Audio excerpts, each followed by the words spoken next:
this time, I'd like to call the meeting to order. Would you please stand for the Pledge of Allegiance?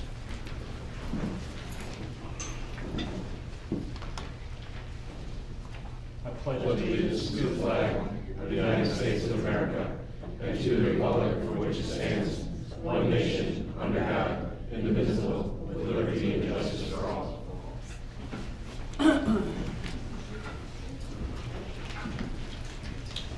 Clerk, please call the roll. Commissioner Walsh? Here.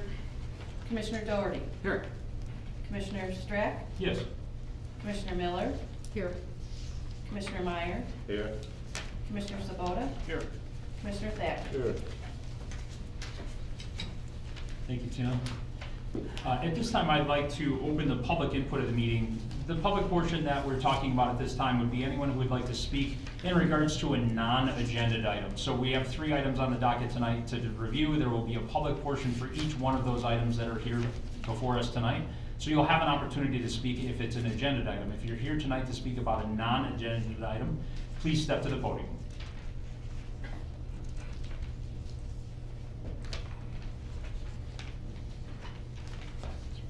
My name is Frank Serpico. I'm out of Chesapeake Hills. Frank, I've been in the county about 23. Sir, may I please swear you in? Chesapeake Hills, Frank Serpico. Can I swear you in, please? Would you raise your Absolutely. right hand? Thank you, sir. Do you swear to tell the truth, the whole truth, nothing but the truth, so help you God? I do. Please state your name and address for us. Frank Thank you. Serpico, 5608 Chesapeake Drive in McHenry. Okay. Okay, just in passing. My wife and I do a lot of gambling, okay? If you go from the train station and draw a circle, okay, and take half a mile, go with the radius. I count 19 gambling places, all right? That's number one. Number two, there are a lot of multi-family violations in the city of McHenry. I don't know if you fellas ever look at the one just to the east of Happy Jacks. There are 8 cars there at night, okay, and it looks like a shame. I can't do anything about it, somebody's got it. And then you people can't probably either, but somebody's got to look at it. That's all I can say. Thank you, Frank. Appreciate it. Thank you. Anyone else on a non-agenda item this evening? At this time, I'd like to close the public portion. This time, I move on to number 5 on the agenda, consideration of the approval of the meeting minutes from March 7th, March 14th, and April 4th of this year. At this time, I'd like to turn it over to Mr. Mark. Yes, thank you, Mr. Chairman. I just want to make a correction. The 2 special meetings, the March 7th and the April 4th, they note that Commissioner Bromley is in attendance instead of Commissioner Walsh. So I would just like to say strike Commissioner Bromley and Commissioner Walsh, and with that change, consider a motion. Thank you, Mr. Martin. At this time, I'd be looking for a motion as amended. Probably, Walsh will have them all. And you could make one motion for all 3, I should say. Excellent. Thank you, Doug. Mr. Walsh, would that be for all 3 of those? For all 3, sir. Thank you. Do I have a second? Second. Thank you, Mr. Doherty. Clerk, please call the roll.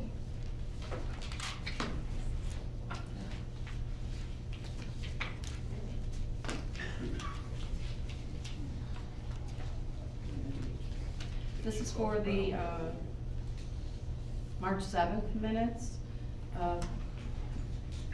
Commissioner Walsh? This is actually for all 3. All three, yeah. All 3. Mm-hmm. Okay, I'm sorry, it's for all 3, sorry. Commissioner Walsh? Yes.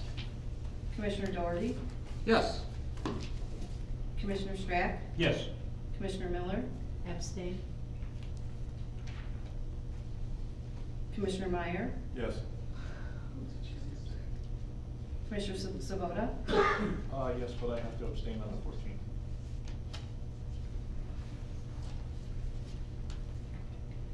And Commissioner Thacker? Yes for March 7th, and I abstain for March 14th as well as April 4th.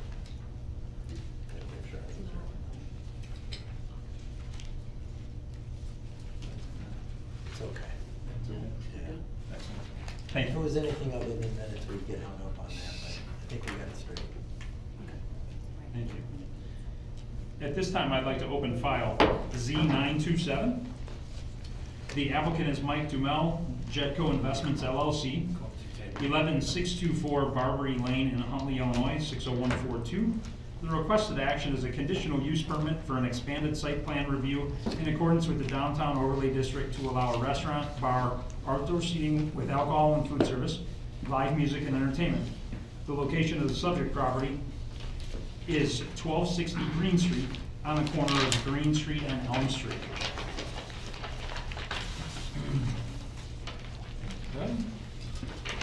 I do have in my possession the return receipts from the adjacent properties along with an affidavit signed by the applicant along with the publication notice from the Northwest Herald.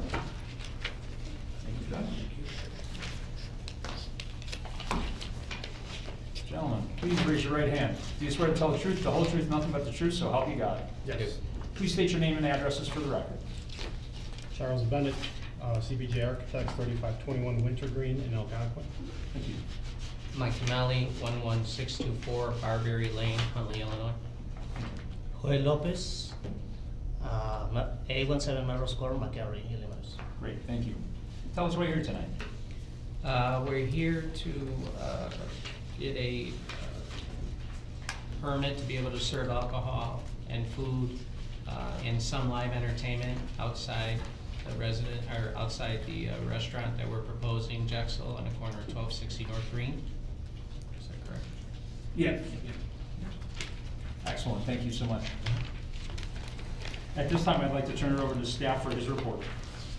Thank you, Mr. Chairman. The requested action is a conditional use permit for expanded site plan review in accordance with the downtown overlay district to allow restaurant, bar, outdoor seating with alcohol and food service, live entertainment, and music.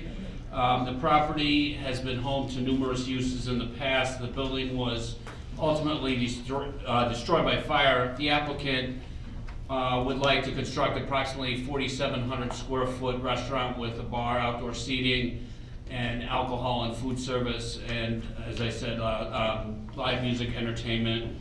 Downtown revitalization has been a priority for the city for many years, and the city's done many things in the past to try to facilitate that, including the establishment of an overlay district.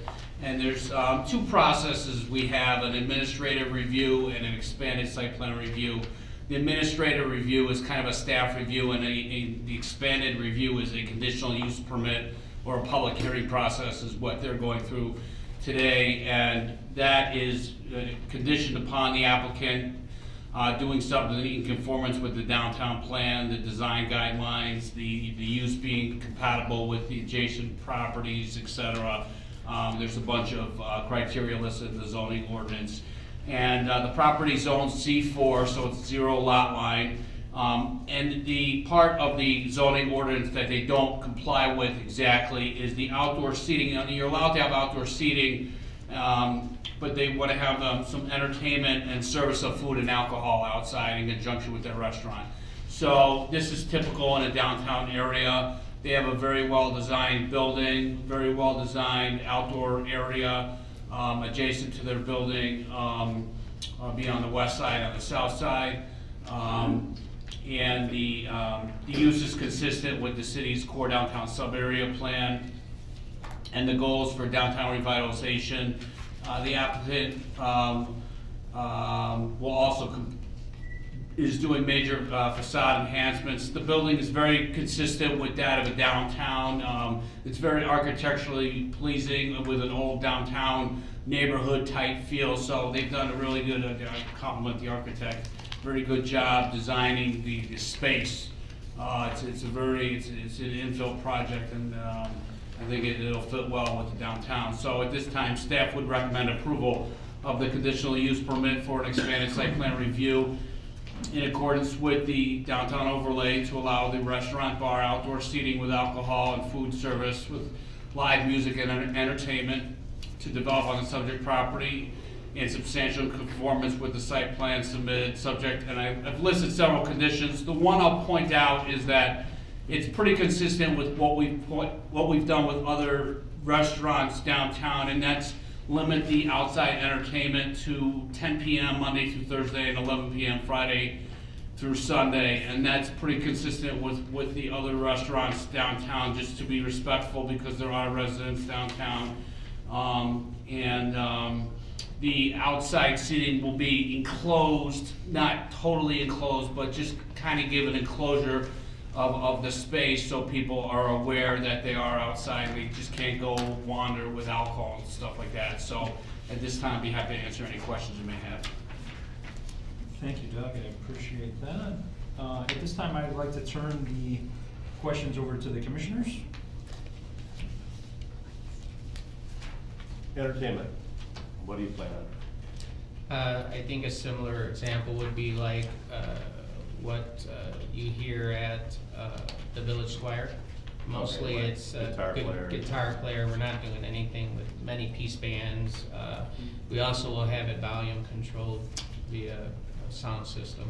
Okay. You know, we've struggled with that in other places, so we want to make sure we have a better, make the place loud so everyone hears. You got volume by speakers.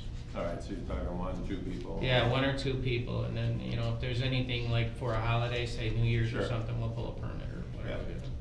Okay, thanks. Yeah. Mr. Walsh, any questions? None at this time. Thank you. Commissioner Thacker, do you have any questions? No. Thank you. Commissioner Miller? No questions. Commissioner Sabota? Commissioner Doherty? The band, when they would play, where would they be set up? Okay, so we have an indoor and an outside area, so Okay. outside is what I think we're talking about. So ideally, we'd like the band, and again, we're flexible to whatever you guys want, but ideally, we'd like the band to be on the west, on Green, like between Green Street, the cafe side, and the back side, so that the people that are walking on Green Street could enjoy it, but at the same time, you know, both sides of the patio could get. Both sides of the patio? Yeah, you know, so this way we don't have to blare it from one side, you know, we Right. wanna be able to have it balanced. And then what do you show for the walkway, for pedestrians who would be walking by? There's a full sidewalk, I'm checking. Yeah, there's, I mean, Is it like The- 7 foot or? the sidewalk is existing, it's there, it's more than 7 foot, it's probably closer to 10 foot. Nice. The cafe is completely on our property, we're not asking. Got it, okay. Yeah, and the building is set back a little bit, so Yeah. it's not right up like it was before. Nice, okay. We have it inset. And with the pergola structure there, we have a masonry and metal fencing there, so it provides the patrons with some level of protection, at least feels for that. And it gives some ambiance to the exterior facade of the street as well. Got it. Yeah, we kinda had 4 goals with that, was one, to fit in really well with the Riverwalk, with the gazebo, right? And then also to provide some level of safety for, people when they're sitting in there with kind of the traffic stuff that's been going on out in the world today. And also, you know, kids won't be able to get out or something of that nature, cause that part of Green is a little, you know, a little bit more busy. And, also people control, so that, you know, we can monitor what they're doing. Got it. Especially, you know, anything to do with drinking. And then also the facade kinda, blends in with Newman Park as well, with their terrace look. Commissioner Miller? I'm sorry. Go ahead. So, if I can just visit the parking for a second. Sure. How many employees do you anticipate employing? On a shift, at our max, we may have 18 or 20. Will be around that, Yeah. 18 or 20. And three of them will be mainly on their cars by doing deliveries. So we are planning, we've been thinking about the whole parking, being the problem from downtown for a while. Like we know we have like across the street, like behind the Green Street Cafe, the space they can use. We know, like if you go behind the Gambler, we have 2 areas of parking.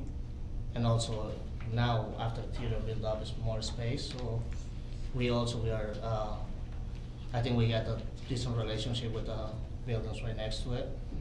And they have their own parking, so we can be always like some sort of deal for the nighttime as a lease because they don't, as a insurance company, as the salon to waive. We can always ask for an option to let us use some of their parking. As far as for employees. employee parking, we'll have a policy where the employees, we don't want them parking on Green Street. Our whole process of building this was to keep Green Street clear. The takeout and the delivery will all happen in the back of the building. We designed it that way. So that people will be able to keep Green Street clean, you know, especially particularly that corner. And obviously the parking in there is precious anyway on that particular street. So, as we do now in another situation, we try to keep our employees parking at least over by the bank, right? And then we are also, I'm in talks with a person named Randy Marcelli, who is the owner of VIP Valet, and I'm trying to get an understanding what that might look like so that we can provide a better experience for especially older folks and people that are, you know, when the weather's bad, maybe they may have a valet choice. I'm not finished with that yet. It's early, so I think it's important. The 7 spots behind the building, Mhm. are you gonna dedicate one of those to takeout? We're gonna dedicate at least 3 to drivers, so we have our delivery back there, and the rest will be for takeout and a handicap. Okay. So very limited on site. Yeah. Okay. Commissioner Drew, did you have another question, sir? I have one. Restaurant open, 11 a.m. We got gaming at 9 a.m.? We could potentially open gaming at 9 a.m. because we have the proper people in the building to do that. It's not our big priority. It's just when I was doing the business plan for the loan and all that, I put everything in there so that if there was any clarity, yeah, I just left it in there, you know. Okay. So that was really why that was in there that way. And again, we took great strengths to build the gaming completely out of view of anybody dining, youths, families, and in a spot, obviously we have to have it in vicinity of the bartender, but it is built, you cannot see it from the front, a window, or the dining area of the restaurant. Frankly, I'm not a big gaming guy, but it's sort of, it's a lot of money to build this thing. So. That was all. Thank you, Jim. Commissioner Miller, did you have another question? No, I'm good. Anyone else? I have one more. Yes, Commissioner Meyer. The railing on top of the building, decorative strictly, right? No, not necessarily. Is there upstairs seating? No, we have to screen the mechanical equipment out. Okay. So we thought we'd implement it, bring it into the design instead of just putting screens along the curbs of the mechanical unit. So we want to be, you know, Okay. have to be part of it. Yeah, I was just kind of confused. Yeah, it was equipment screening, and rather than making it look That like looks it, we good. thought build it into the Good. building, make it look nicer. All right, thank you. Additional questions, concerns before I go to the calendar? Excellent. At this time, I'd like to open the public portion of the meeting. Anyone in the gallery who'd like to speak on this agenda item, please step to the podium.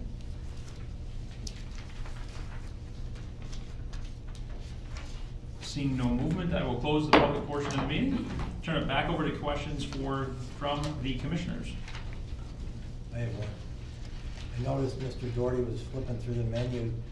Maybe you didn't see the footnote. There's a requirement that you guys bring in samples of food for people. You missed Starting that. from the left here and go down. Right. We'll be doing plenty of that. Right. Depends on who's left you're talking about. I'll have Joel start on one side, and I'll start on the other. Chuck will be in the middle. Any additional questions or concerns from the commissioners? If not, I'd be looking for a motion.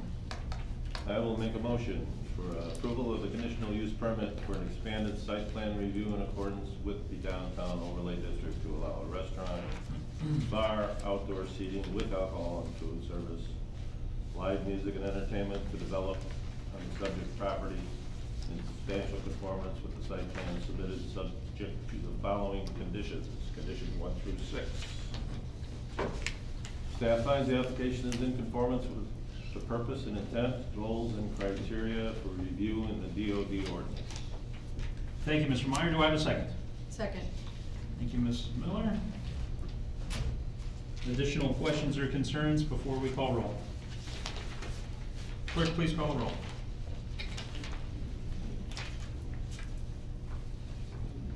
Commissioner Walsh? Yes.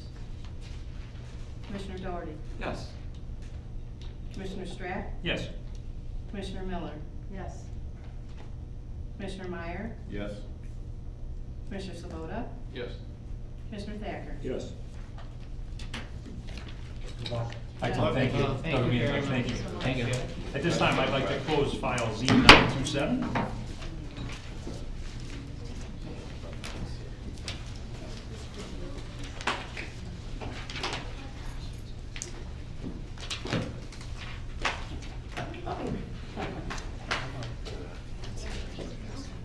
Are those the two daughters? Are They those are, Jack's yes. daughters? Okay. Jessica and Alexa. Jackson did it. You brought good luck. Yeah, you ladies are gonna be famous in a couple months. Before I open the next case, could I please see a show of hands?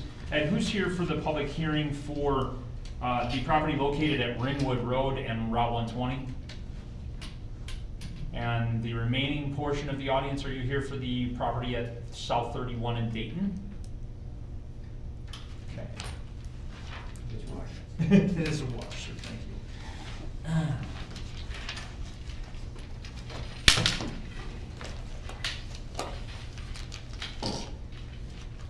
At this time, I'd like to open file Z926. Excuse me, the applicant is Speedway LLC, 539 South Main Street, Findlay, Ohio, 45840. The requested action is annexation into the city of McHenry and a zoning map amendment to C2, neighborhood commercial upon annexation into the city of McHenry. A conditional use permit for a gas station, variance for an automobile service station to be located within 600 feet, of another service station. A variance to allow 25 parking stalls in the front of a convenience store without a parking lot island. Variance to allow for no landscaping around the building foundation. Also a variance for the larger driveway width, along Ringwood Road for the truck exit.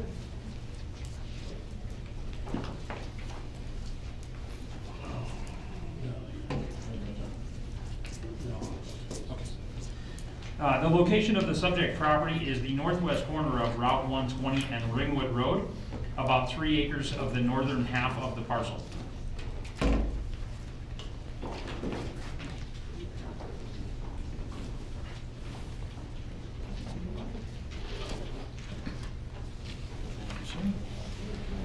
I do have the return receipts from the adjacent property owners, along with the signed affidavit from the petitioner and the publication notice from the Northwest Herald.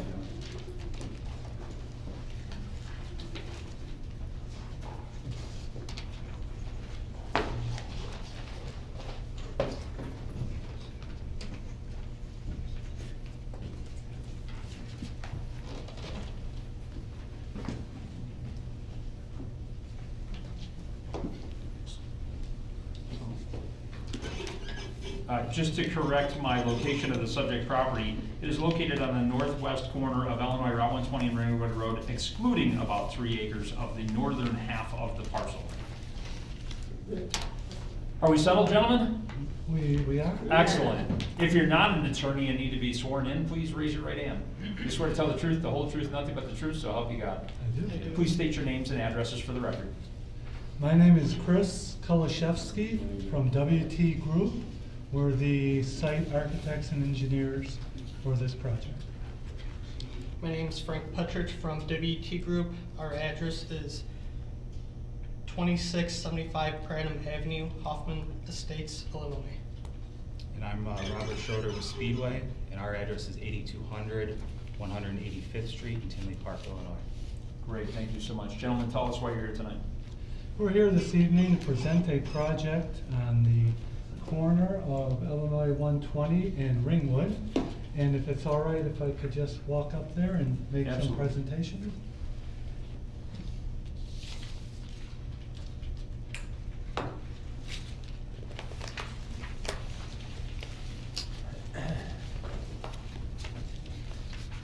So basically, we have this site, and I'll be rotating to the crowd. to show. But our site is 7.59 acres. And basically, that is our site from there to. So just want to show that we're only developing less than 50% of the development. So from this dotted line, or this dotted line, up to here is 400 feet. And the top 150 feet will be a berm, as you can see here, that ranges in height from 5 to 6 feet from this side, and actually ranges 10 feet, 12 feet on this side. We're proposing to maintain all the landscaping along the north property line as we can. We will be removing what's there, an existing storage building and existing garage, so we'll be taking that down. But our intent is to leave all the old trees there, provide a very nice buffer with this berm, then the additional green space, and then you'll see the trees that are lining our detention area, which will be fully with wetland plantings and detention throughout the whole area. You know, it might be worthwhile for you to actually show those people that, because I doubt that they know that. Okay. All of these, I didn't know that. Yeah. So why don't you take it right up to that group over there? They seem to be the most people. Just for a minute and tell them what's going on. Okay.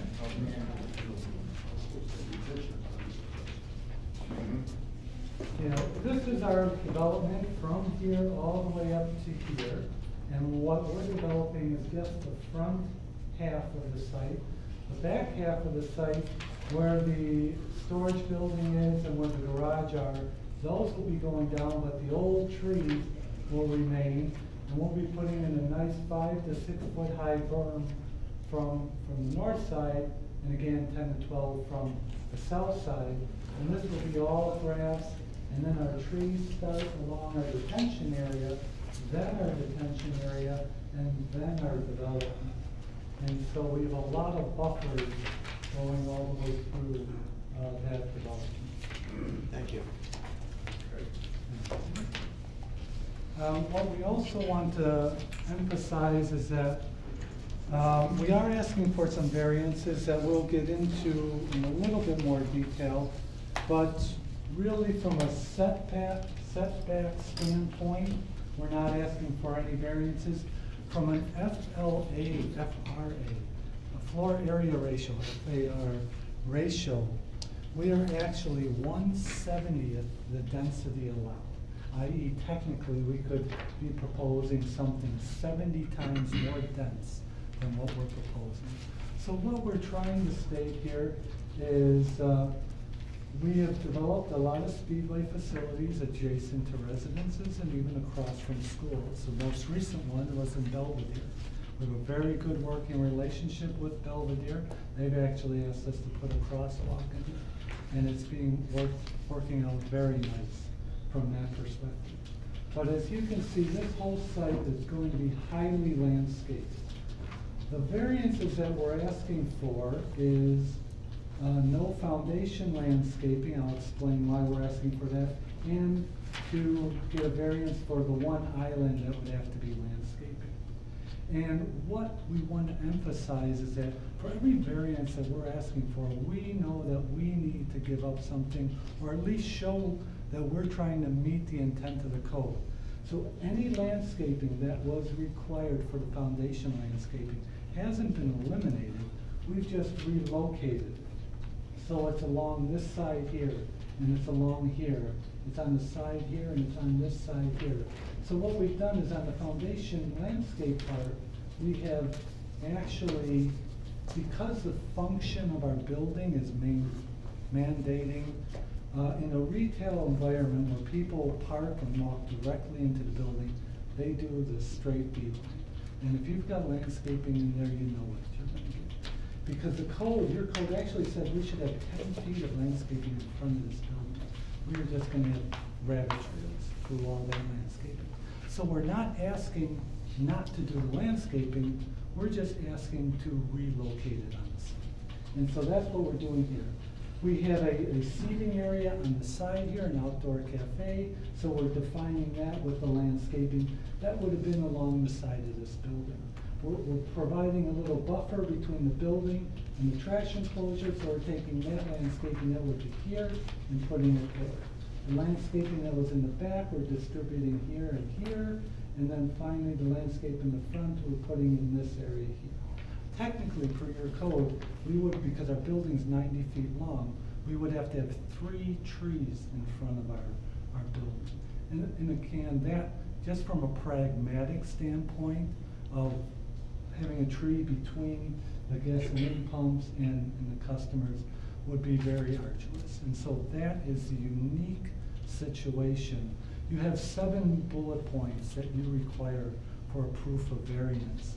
And I'd like to just just briefly touch on that. The special circumstances, that's just it. It's the type of business that's requiring that. The other variance that we're asking for is we have every 15 spaces, you need a landscape island. So if I put a landscape island right in here, I think it's gonna look actually kind of funny. And so we've defined the landscape. We've defined the parking with landscape on both sides, and technically put the landscaping that's required, the 1 tree, we put the 1 tree over there. So again, we're not eliminating the landscape, we're just relocating it. So we're trying to meet the intent of the code, but this being, we understand like for big Walmart parking lots and stuff like that, where you have rows of 50 parking spaces, we understand the need of separating that, getting it a little more aesthetic, more human scale. Here, we're just 25. We're a small little building, 4,600 square feet with 25, and we've moved the parking to the side. So that's a special circumstance, the type of building that we are.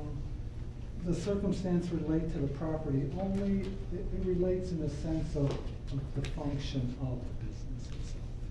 And so the not resulting from the applicant action, this is kind of typical for all type of retail environments, small, like even the QSR.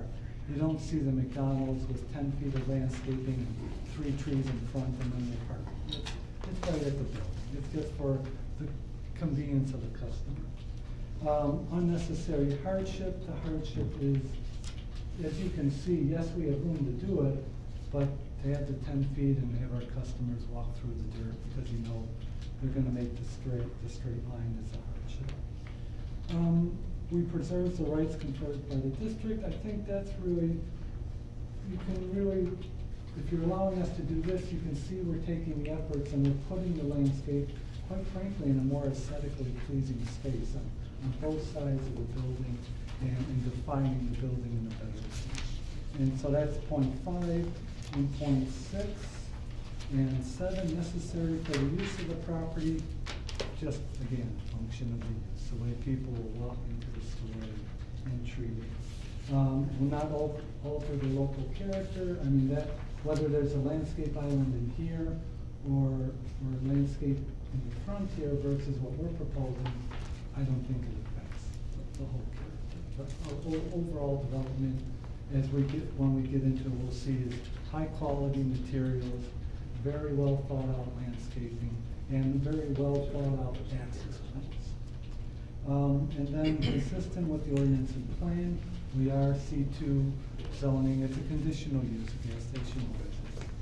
And the minimum variance recommended, we're trying to keep this area, we're trying to keep this development as far to the 120 as we can, as far away from the residents as we can. So that is really showing us by giving us this variance, you're actually allowing us to accomplish that. And so that's the variance aspects of it. As you know, this piece of property is agriculture and it's out of your jurisdiction right now. We want to annex it, we want it to make it a functioning tax-producing property. And so what we're proposing here is a 4,600 square foot C-store. We have an inline auto canopy with 8 dispensers. And then we have just 2 lanes for CFLs, which stands for commercial fueling lanes. And so what we do very purposely is we separate the auto and the truck traffic as soon as we can, and for two reasons.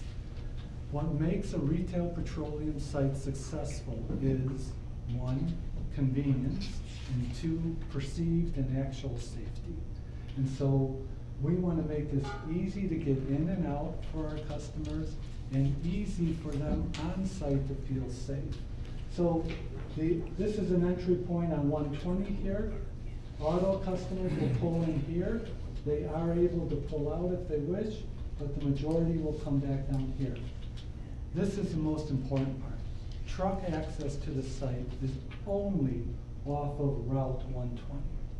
This is an entrance for the trucks to come through back here.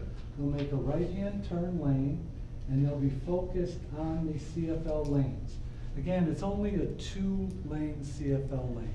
This is not a truck stop with 7 trucks or 10 trucks. It's just 2 lanes, two trucks. And yes, we've designed it for semi-trucks to be able to safely maneuver it. But quite frankly, we know it's going to be the day travelers that are in the neighborhood already, coming out of the quarry and all that stuff.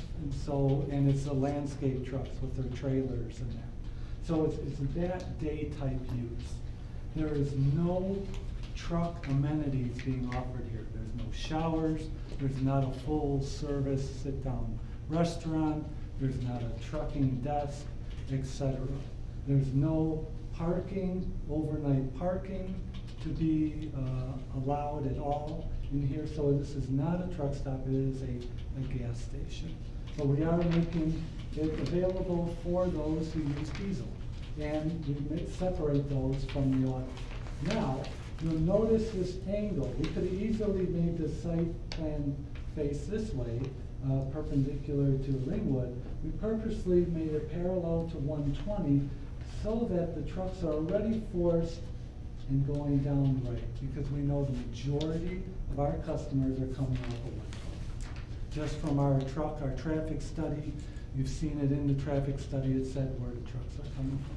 So we have purposely brought them down, so they're not going back into the neighborhood area. So we have, through our landscaping and berming and actual positioning of the store, you can see how low it is compared to the north property line, and through the use of our curb cuts in terms of the location of where you enter and where you exit, we are making the most separation and keeping that away from any of the concerns that you may have heard of in the letters. Again, we're using high quality materials.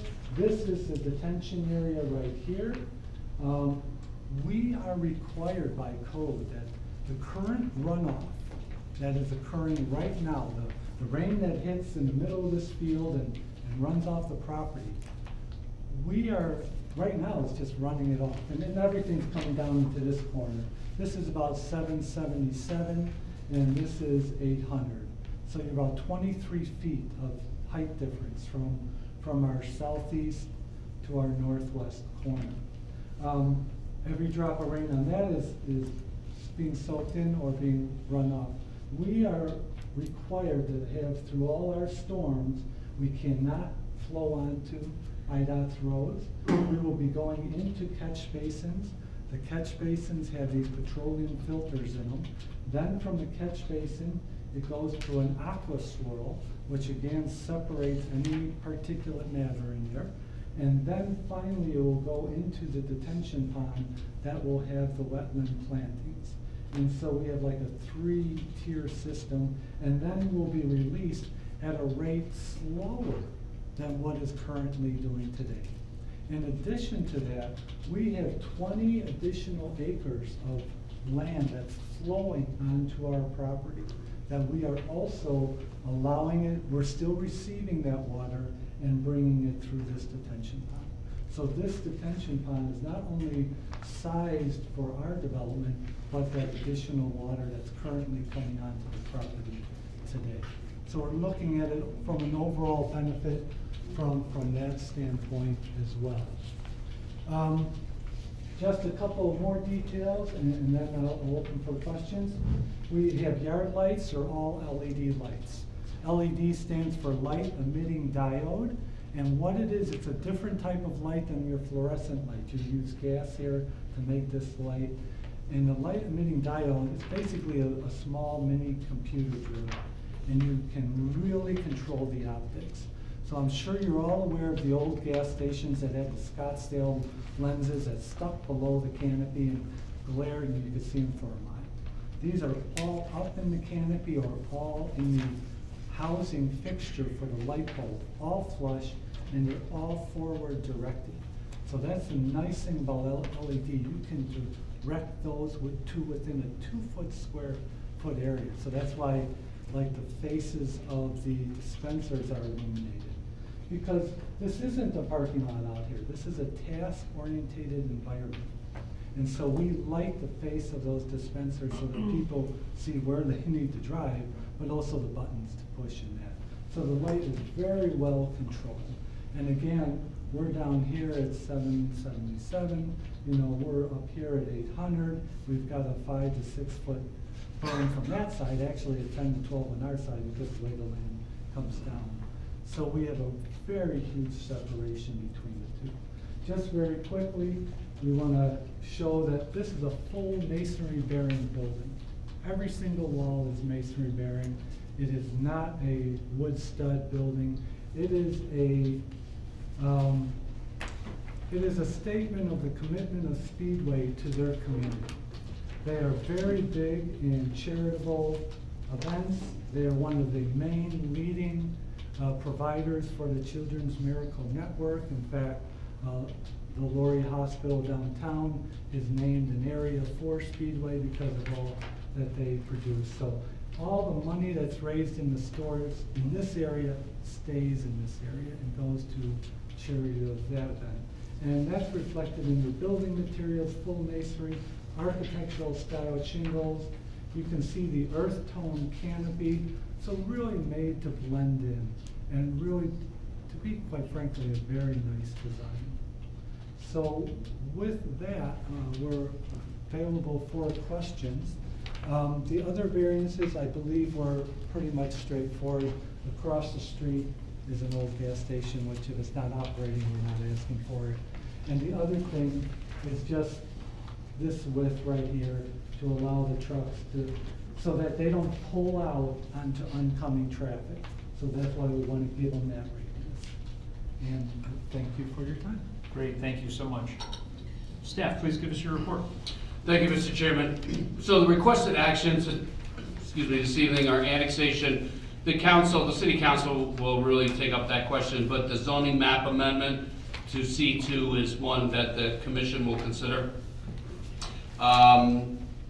The conditional use permit for a fueling station, a variance for a automobile service station. Really, this variance is not even going to be considered because the fueling station across the street, the tanks have been removed for years, so it's not really a service station. It's kind of a vacant site, so that's not really, that's kind of off the table as a variance. A variance to allow 25 parking stalls in the front of the convenience store without a parking lot island.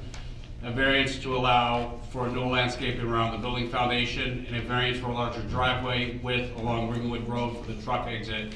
The applicant has also applied for 4 sign variances. Now, the Planning and Zoning Commission doesn't consider sign variances. The City Council will consider them. So those really, while they're included with the packet, will be discussed at the City Council level when they go to City Council. So the actions I just kind of stated are the actions that the Planning and Zoning Commission will discuss this evening. There's been a few, since I've been here, a few land uses that have been proposed on this property over the past 15, 20 years. Many years ago, a Road Ranger fueling station was proposed at this site over 10 years ago. However, low traffic counts, lack of rooftops, development halt, have prevented large commercial developments, and this is in the city's West Route 120 Corridor Enhancement Initiative. So we're really trying to develop this area of town The applicant Speedway is proposing to construct, as you can see, its prototype fueling center with convenience store, a fueling center with 16 fueling positions, 8 pumps, and then 2 fueling dispensing lanes for the CFL, or the commercial truck fueling lanes. The property is unincorporated, as they had stated. The applicant is seeking a zoning map amendment to C2 neighborhood commercial. The city has 5 commercial zoning classifications, C1 to C5. C5 is the most intense. So C2 is the second up the ladder, not that far up the ladder of intensity. This zoning classification is consistent with the zoning to the east, the northeast corner of Ringwood and Route 120, the southwest corner of Ringwood, of Route 120 and Curran Road, Illinois State Bank, that's zone C2. The site is on a major route, obviously Route 120 and along Ringwood Road is at a lighted intersection. It's kind of an ideal site for a fueling station. There's considerable traffic on both these roadways. And there's considerable residential development within a 5-mile radius of this intersection. So staff definitely supports the requested zoning map amendment to C2. The applicant is also requesting a conditional use permit to allow an automobile fueling station at this site. 3 access points are proposed. The full access is proposed off of Illinois Route 120 and a right-in, right-out off of Ringwood Road. And then while the gentleman was explaining that truck access effectively looks like a full access off Ringwood Road, but effectively it is a right only. So the trucks can navigate that radius. So they're effectively going in off of 120 and then they're going back onto 120. It looks like a full access, but effectively it only serves as a right going south. We have do not enter signs on the Okay, yeah, do not enter signs going, they can put that on there. There was a traffic study submitted as part of the application, and we did have our engineer review the traffic study that just came back, and they concurred with the traffic impact study our engineer did, and all the analysis that the traffic impact study did show that they completed in their analysis, you know, the counts, the modeling and all that, the proximity to the school and all that analysis, our engineer did concur with that. Route 120 is a strategic regional arterial. That's just a term IDOT uses as a, meaning it's a roadway that they consider in terms of access points. They want access so many every half mile instead of every quarter mile. They look at things more closely. This intersection, or Route 120 at this point, has an average daily traffic count of 15,000 to 19,000 cars a day, or vehicles per day, I should say. And trip generation to a fueling center is a function of a lot of pass-by traffic. So a lot of cars, they don't plan on going to fueling centers. A lot of cars that drive by stop at them, 60%. So that's the national average by the Institute of Transportation Engineers. I would think it'd be a little higher, but that's what the Institute of Transportation Engineers has said. Additionally, the fueling center, and this was looked at specifically in the traffic study. I know there were some concerns that stated they would not adversely impact the traffic flow of Parkland School. I did forward all these documents to the superintendent of District 15 and all the correspondence that I did receive.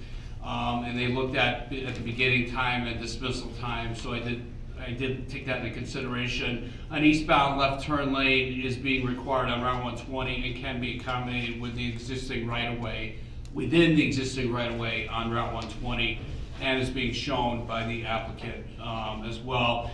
The applicant stated LED lighting is being used, and I'm sure everyone has seen LED lighting on gas stations. Before 10 years, I don't know how many years ago, gas stations could light up a football field, or you could see them from a mile away. LED lighting is very concentrated.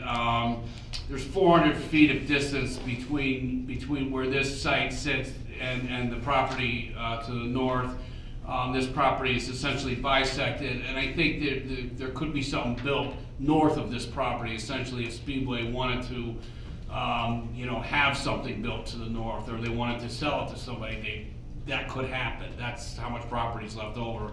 A landscape buffer along the north property line is required.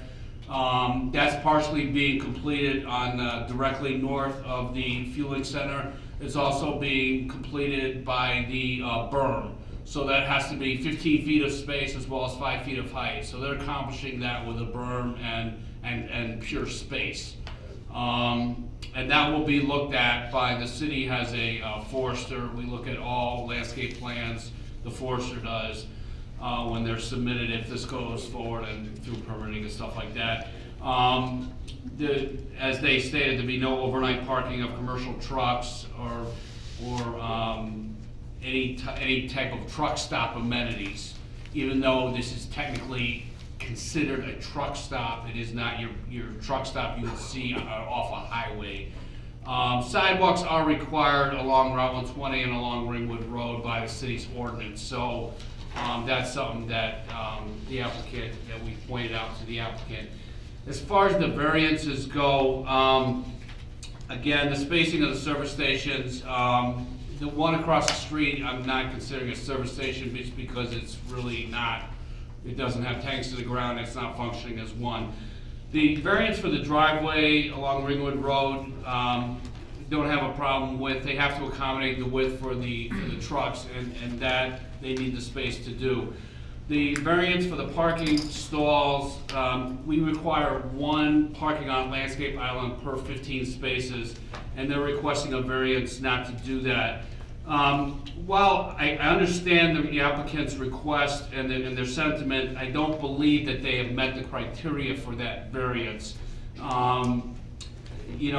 We have, the commission has to look at specific tables when they consider a zoning map amendment, a conditional use and variances, and the gentleman went through the variance, criteria, and I don't feel that the variance is justified in this case. And again, I would have to say the same for the building foundation landscaping. I do agree with some of the comments that some of the landscaping may be trampled, but I can't support the variance for that because I could apply that easily to other properties. I just don't see the hardship or the unique circumstances to this property because I could apply it to other QSRs or fueling stations, quick service restaurants, sorry. And so I really can't support that. I understand that they put landscaping on other parts of the site, but I just don't feel it met the criteria of the variance for not putting landscaping around the building. So staff's recommendation at this point is approval of the zoning map amendment to C2 upon annexation, and staff finds the requirements set forth in table 33 have been met. Approval of the conditional use permit to allow the automobile fueling station subject to the conditions, and I put several conditions in there. And then staff finds the requirements of table 31 have been met. Approval of the variance for a wider driveway width along Ringwood Road for the truck exit to approximately 85 feet from 36 feet. And then denial of a variance to eliminate the landscape requirement around the building foundation. Staff finds the requirements set forth in table 32 have not been met. And then denial of a variance to allow 25 parking stalls in the front of the convenience store without a parking lot island. Staff finds the requirements set forth in table 32 have not been met. I guess, the last thing I'll say is, and we did get a communication from Mr. Rex, and the letter is in the staff report, and all the commission members got it, and we also got his comments, and all the commission members got those, and so did the applicant. This is in a very part of town that we're trying to revitalize, and we think this is a good, staff believes this is a good project for this side of town, and hope it spurs additional development. And I'll leave it at that and answer any questions you may have. Thank you, Doug. At this time, I would be opening the floor to questions or concerns from the commissioners. And I think just in looking at Mr. Meyer, I'll start down there. You can call me Brownlee. I guess I'm kind of siding with the developer on this landscape requirement, Doug, and I'm wondering why you feel it's necessary to have an island in front of the building when it's not symmetrical, number one. And number two, I've seen speedways before with the length of the building with the 25 parking places in front. They're very pleasing to the eye. And as for the landscaping around the building, I'm looking at this picture that these guys are filling up their trucks. The trucks at the back, they've got to get to the front of the building somehow. So you're moving them farther away from the building if they've got to put a sidewalk in, because you're gonna have bushes along the side of the building evidently. I'm just wondering why that's such a big concern. If I could, let me take a stab at that. Doug's very tired from all he went through there. Okay. I think it's a procedural issue. If this were my development, I would have come in and done a PUD. And when you do a PUD, you don't ask for variances, you present a plan, and you say, you know, here's everything I'm asking you for, I'm gonna build it just like this. I think that would have probably been a better approach for this corner. But because they did it the way they did it, and they're rezoning it to whatever class it is, and they have to deal with our ordinances, and our ordinances say exactly what the petitioner said. It says X, and Doug's saying they didn't meet X. So for that reason, the staff has no choice but to tell you, you know, it didn't meet the requirements. When I get to the city council level, I'm gonna give them the option, depending on what goes here, is we'll deal with it in the annexation agreement. You know, I mean, we have all lots of, to me, it's just procedure. I don't, so did I misspeak, or did you have a significant substance point?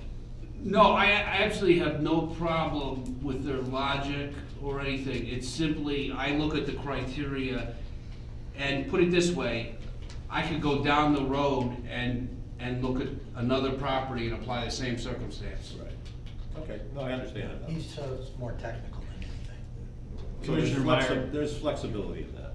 I think there is. Kind of, yeah, okay. Commissioner Meyer, to answer your question as well, is, to Doug's point, table 32 lists those items, and I think Doug's point is he's just failing to find where that is in place. That does not mean that you can't recommend something else when we get to our motion. Gotcha. Completely your call. Okay. That's also correct. All right. Commissioner Walsh. Nothing at this time. Thank you. Commissioner Thacker. Yes, where you're gonna have your larger trucks, your two fueling stations, it's pretty much they're gonna fuel and leave, so if in fact they wanted to use your store to purchase something very quickly, the truck's gonna have to stay at the fueling?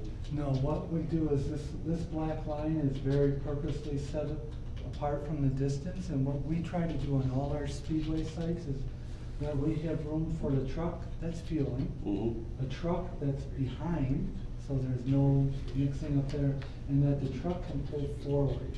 The majority of our customers will fuel up, they'll pull forward to this line, and then they go into the store itself. There's a back door right through here as well that they go back in, and they can buy the sandwich, get the Coke and stuff like that. So that's the intent. Okay, That's so the if that's, intent for that big distance. now if that truck pulled forward, then entered the building, if the truck directly behind him is done fueling and wants to leave and not enter the building, there's gonna be sufficient room for him to get around that truck that was in front of him? Or No, but he's gonna have to wait? you'll have to wait, but Okay. we've really never had operation problem with that. Okay. No. Just to clarify that, at those diesel, the commercial fueling site, average number of gallons pumped at that terminal at a time? It would be what, About 100 per, so I mean, it takes significant time for them to fuel. And that's So why, so that the could be availability of sufficient. that truck to Yeah, pull forward, yeah. that driver to maybe go inside and do that next truck pulls in, there's some time to Right. dispense 100 gallons of fuel, probably is why they're not having a backup, is my guess. Okay. And what we have, there's 3 islands here, so we don't want to confuse it, it's not 3 lanes, but the first one has the main, which is, it has the satellite, and then the main, and then the satellite, and the main. So when you're pulling up, and I'm the truck driver, I get out of my side, there will be the main that controls not only the pump on this side that goes into the tank on my side, but I also got a gasoline tank on that side of the tank, and there's a hose over there that I put in there that's controlled back by the main. And so that's why we have 3 islands, just to clarify that. So, but only 2 trucks can fuel at one time. Additional questions, Commissioner Thacker? No, that's it. Excellent. Commissioner Miller? So actually, my questions have been answered, but I just want them confirmed.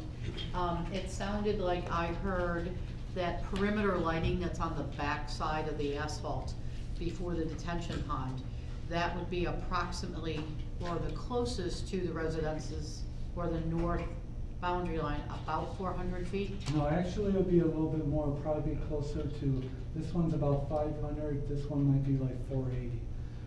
400 feet starts from here and goes up. Okay. And so we have this additional dimension from that. So what we have is, we have our lights, we have our row of trees, we have the large grass area, we have the berm, then we have the mature trees that are all along the north property line creek area there. So we actually have 1, 2, 3 layers between the lights and the neighbors. And those would be the LED down-facing lights on that perimeter? All these are what's called not only down, but they're forward throw. Right. So they're directed that the light literally goes forward, it does not go back. Great, thank you. And then my only other comment is that I concur with Mr. Meyer that I think if we have the ability to grant a variance to the landscaping, that the plan that they're proposing is attractive, and I've also been to Speedway sites that have done something similar, that you've given side landscaping that's appealing to keep that front walk easy to clean and clear of debris.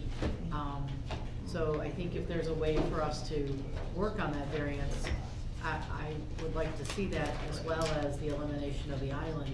Because as I look at other islands that we currently have, they tend to be not maintained very well and they turn into dirt piles.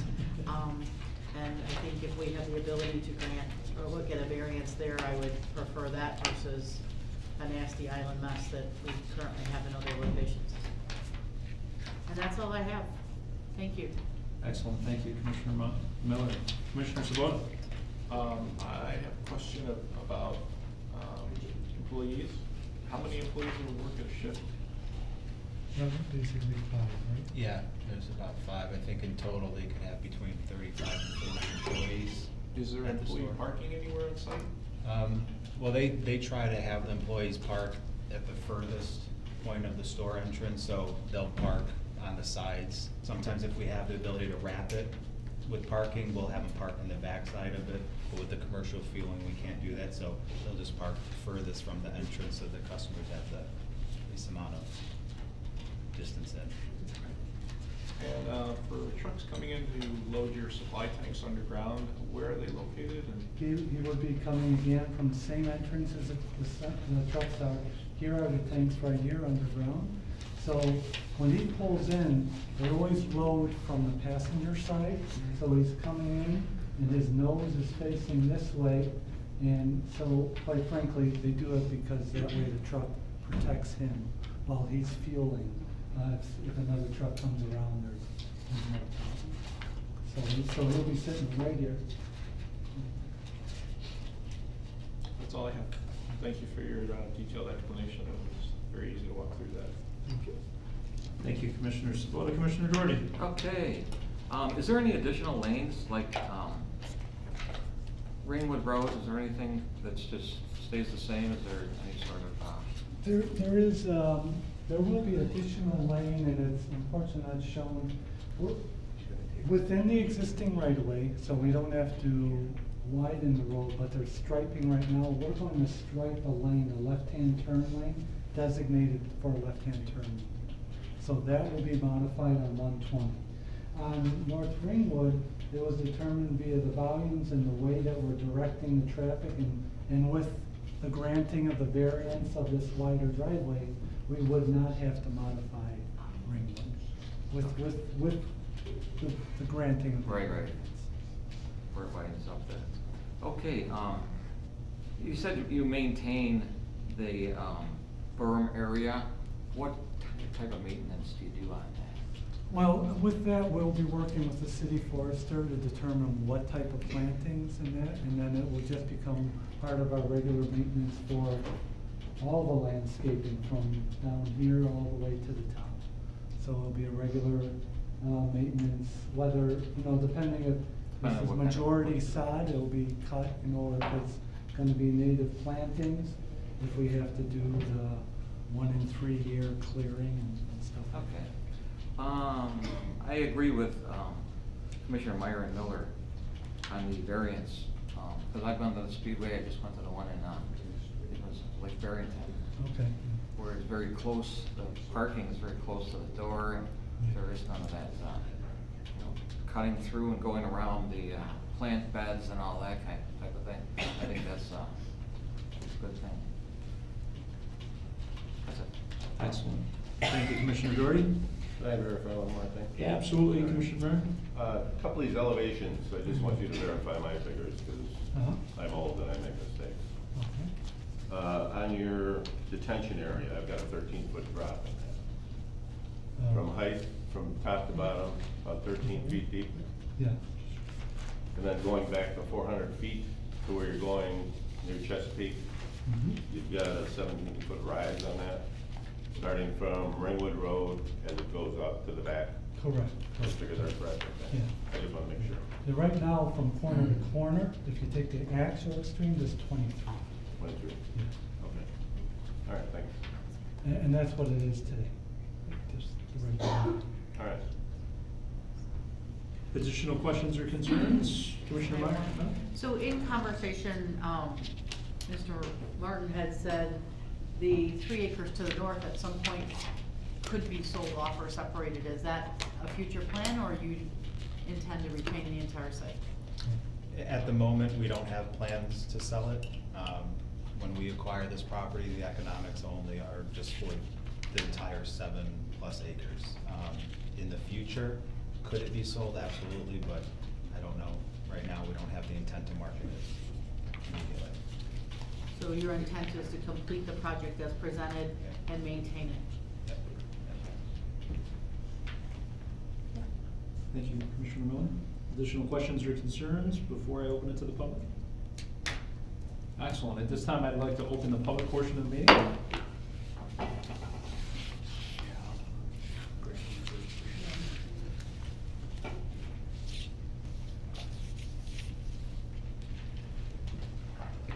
At this time, Mr. Rex, if you'd like to step up to the table there. I would. Thank you. You're welcome, sir. I will swear you in when you sit down there. If you would allow me that, that would be great. Yeah, please. Thank you.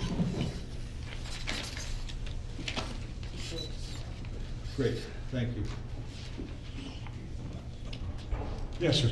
Mr. Rex, would you please raise your right hand and swear to tell the truth, the whole truth, nothing but the truth, so help you God? I do. Thank you, sir. Please state your name and address for the record. My name is James Rex. I live at 5606 Chesapeake Drive, directly opposite the proposed berm in Chesapeake Hills.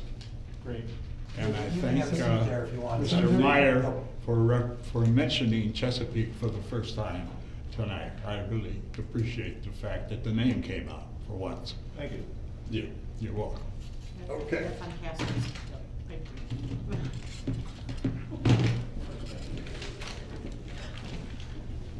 Thank you. Thank you for your help. Appreciate that. This reminds me a little bit of Law and Order. First comes the prosecution, then the defense. Mr. Strack, Chairman. Yes, sir. And members of the Zoning Commission, Mr. Martin, Director of Economic Development, those representing Speedway, and all other interested parties. Good evening. My name is Jim Rex, one of the 6 residents of the street directly across from the property in question. I don't want Speedway there. And the major quality of life issue will affect all of us in Chesapeake Hills. I'm speaking tonight on behalf of 6 neighbors you notified by certified mail, and others in our community who I met with last week or have talked with by phone.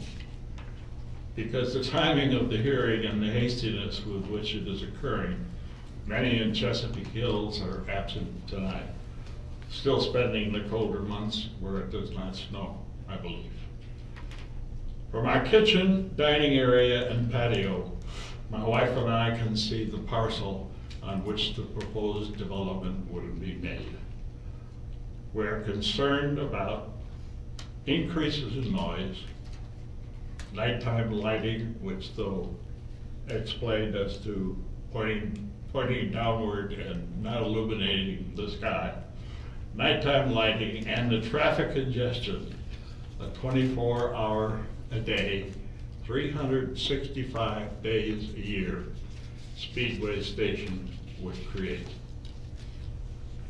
We are also concerned about potential hazards for both students and the arriving or departing traffic at Parkland Middle School, our friendly neighbors to the southeast.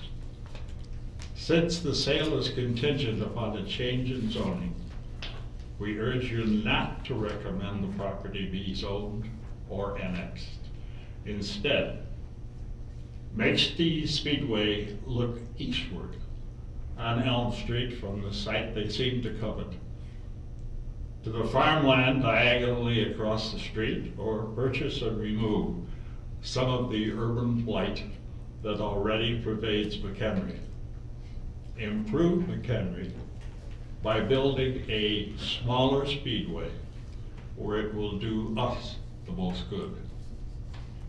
If your commission and Marathon Oil both believe Speedway belongs on Route 120, there are vacant stores, shops, empty or partially occupied office buildings, underutilized restaurants, a probable illegally occupied single-family residence based upon the 6 or 7 cars parked outside of it, next to just east of Happy Jack's.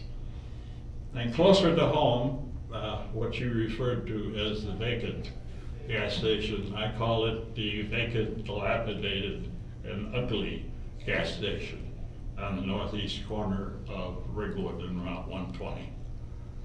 I believe one or more of these likely unprofitable owners would listen to a reasonable purchase offer. Looking all that unattractiveness, we need to ask ourselves, how did we get this far? Out of touch with orderliness, appearance, quality, and reality. Believing we all understand the need for improvement. We just don't agree that a new speedway station that would create more mayhem, congestion, and potential accidents would cause positive change. The opposite could be true. The result of high volume entrance and exits off of 120 at the bottom of the hill, the trucks come barreling down, and the proposed southbound truck entrance and exit, is that correct? There are truck entrance and exit on Ringwood? No, it's just exit. Just exit? Just exit. Nobody's gonna enter And there. it's southbound only. And it's, that I realize. Okay. Just exit southbound only. Where did the refueling vehicle come in? Is it all right? I know it's not protocol. Same thing, they come off 120, they come around here, they fuel, they place the fuel, Okay. and then they make a turn that way. Okay, thank you. Thank you. That helps me. Don't recommend the requested zoning change to our city council or vote to annex the land. Chesapeake Hills is already subjected to high traffic volumes and noise from the large trucks and other loud vehicles, many of them using Ringwood as a bypass for Route 31 as it makes its way west through our metropolitan area, which is congested. We are doubly cursed by heavy traffic also. and noise from Route 120 directly to our south. Please don't add insult to our existing injuries. Do everything you can. Right here in this room tonight, we strongly recommend that you recommend no zoning change. Give due diligence to the collateral damage that it would cause the next door neighbors at Parkland Middle School and Chesapeake Hills. School buses and semis are not a good mix. During inclement weather, parents line up to deliver students who usually walk. And by the way, there are about 78% of the students use buses. 22% are walkers or their parents drive them. Anyway, during inclement weather, people line up to deliver their children, and the proposed speedway would not exceed them. And Chesapeake Hills does not want a busy speedway station as its next door neighbor. I should also point out the Speedway is now hiring for a new station in Bolo and 2 other locations reasonably close to McHenry, and has 2 other locations reasonably close to McHenry, near Barrington and Lincoln Hills. And most importantly, neither comes close to a residential area or school. Neither comes close to a residential area or school. Please don't let that happen here either. There are a few other issues that belong on the table tonight. Although not mentioned in the rezoning request, the ingredients are included for yet another electronic gaming establishment, food and alcohol. Could that be in Speedway's future plans? Who knows? They already sell scratch-off lotto tickets. Remember, this is a conjectural theory that none of us want to see take place inside Speedway's proposed cafe. Exclude those potential issues. Do not recommend the zoning change, period. The developer's proposal contains enough traffic statistics to choke a hippopotamus, and certainly more than I'm capable of understanding. Maybe that's why there are so many in the first place. Their section of that proposal is 1/2 inch thick. The stated conclusion, I believe, is that there will be no traffic delays except for about 1/2 hour when Parkland School is in a dismissal mode. A most critical time, indeed. All of their favorable conclusions make me highly skeptical of their myriads of statistics. Frankly, it all just works out too perfectly in their favor. I also can't understand how they plan to have vehicles, including truckers, safely exit Route 120. I can foresee multiple directional mayhem. Can't you? Returning to their attractive and tempting cafe, my wife and I, Barb, visited the one at Kelsey Road and Route 14 several days ago. It was busier and far more enticing than I had imagined. No place for diabetics like me. Barb and I agreed that there were more than enough edible and drinkable temptations to change the behavior of Parkland students after and even before school. Of course, they had coffee and a number of flavor-enhancing additives. Also enclosed shelving with trays of delicious-looking fresh bakery goods, heavily frosted donuts. Oh, my goodness. 4 different rows and rows of drink dispensers, sandwiches, and 4 different cup sizes. With lids and then smoothies and snow cones with flavors added at the touch of a button. Candy, lots of it. From bite-sized bars and package-sized delights. Coolers full of soft drinks, power drinks, and a refrigerated beer cave. A standard marathon feature. Freezers loaded with ice cream, from containers to bars, and the coup de grace, 3-topping pizzas, cooked while you wait. Do you get the picture? Oh, and add to that, inside and outside seating. Another issue, and I think they answered the question, how would Speedway handle the water runoff from the newly paved areas and buildings?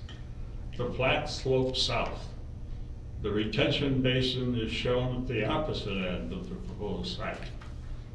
How do they plan to make water run uphill? I guess they're going to pump it uphill to the retention basin. And now, my last wonderment. How would they shield Chesapeake Hills from this massive disruption? I can find nothing on the schematics to protect us. In fact, there is nothing to acknowledge that we even exist. No concern shown for us or our quality of life. That is very regrettable, and I believe a serious error.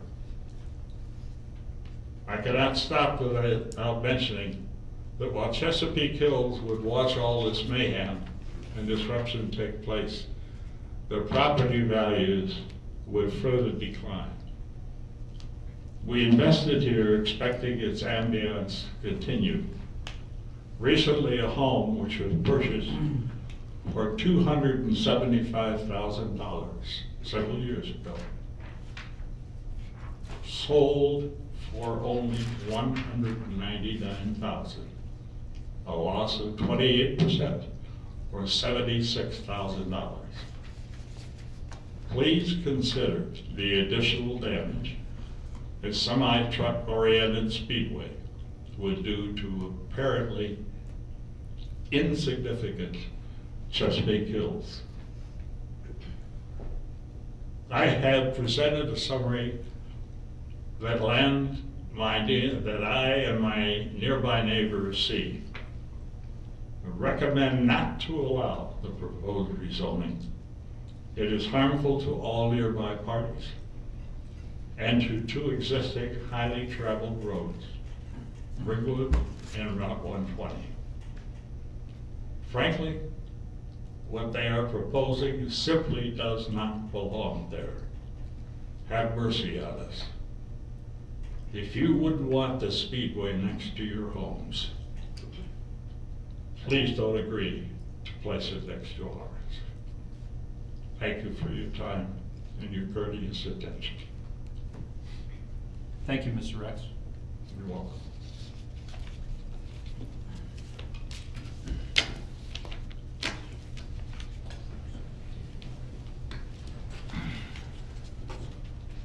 I really don't need this thing, I just use it to try to get sympathy.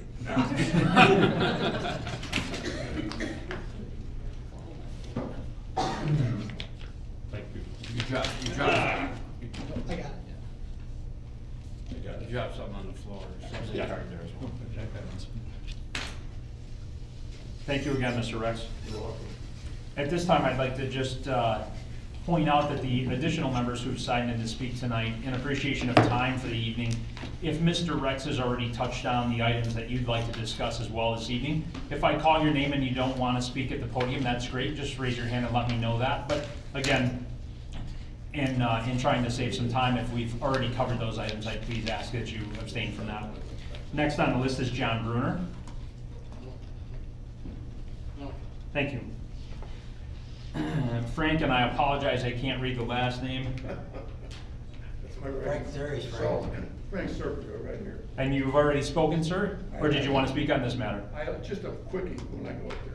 Yes, sir, you can step to the podium, thank you.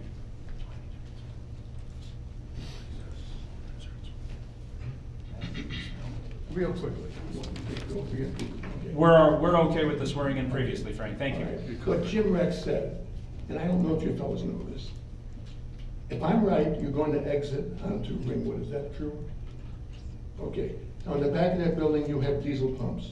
You're gonna be bringing in 18-wheelers, I guarantee you. That road there that we're talking about, that Jim Rex met, there's Parkland schools there. Every day at 4 o'clock and in the morning, they're lined up down that street, one after the other, women picking their kids up and delivering them. All over the street, you're gonna bring in 80-foot 18-wheelers and make a swing on that street into those cars. That's wrong. Those are big trucks, and I understand that Speedway's business, Marathon's a big company. And that's all I have to say. Thank you. Judy Walter?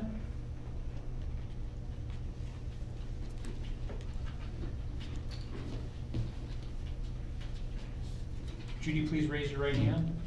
Please swear to tell the truth, the whole truth, nothing but the truth, so help you God. I do. Please state your name and address for the record. My name is Judy Walter. I live at 5618 Chesapeake Drive in McHenry.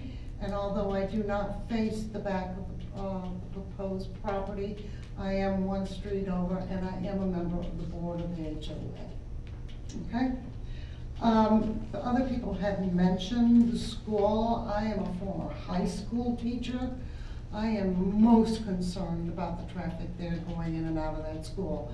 I see that there is some sort of reconstruction going on now or about to start. Does anyone know what it is about? And does it involve extra lanes for that school so that this gas station doesn't present the problems that it will present unless those lanes are widened? I think it's just resurfacing. You think what? I think it's just resurfacing. Okay, all righty. All right, Speedway is buying 7.59 acres. They say they're only gonna build on 300 of them. They say that the rest of it is going to contain berms to protect us. First of all, what is to keep you from never even getting the berms up, but selling the property before you do the landscaping of it? Once you buy the property, it is up to you. I'll have Mr. Martin answer that for you. Well, so part of when this moves forward to city council, we would have to prepare an annexation agreement. So that's a contract between the city and Speedway, and we would have to address some of these issues with Speedway, and that would be one of them, because I was having some of the same thoughts, so we would have to address that in the annexation agreement, among a few other things. I might add that I do back up everything Jim Rex said. He was one of the ones that faces the back of the gas station, and so what he said works for all of us. Are there any more public meetings about this before it goes to city council? No, tonight is the public hearing for the zoning, and then there will be a public hearing, assuming there's a recommendation that comes out tonight, there will be a public hearing on the annexation agreement. Now, the neighbors are not notified. That's a statutory notice that goes in the paper, but we'll certainly let you know when the council meeting is, and you certainly could participate in that meeting, but it's not like there's letters sent out again. Okay. Am I correct, this gas station will be open 24/7?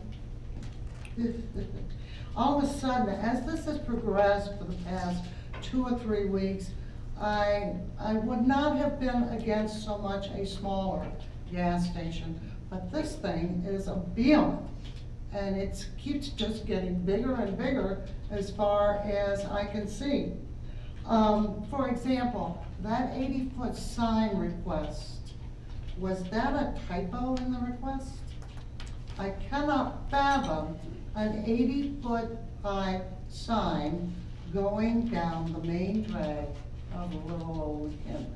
So the sign variances will be considered by the city council. That's the initial request by Speedway. We didn't address that tonight because that's not the purview of the commission, but certainly that will be addressed at the city council level. Well, I certainly hope so, because that's just an horrible, huge sign, that's for an interstate.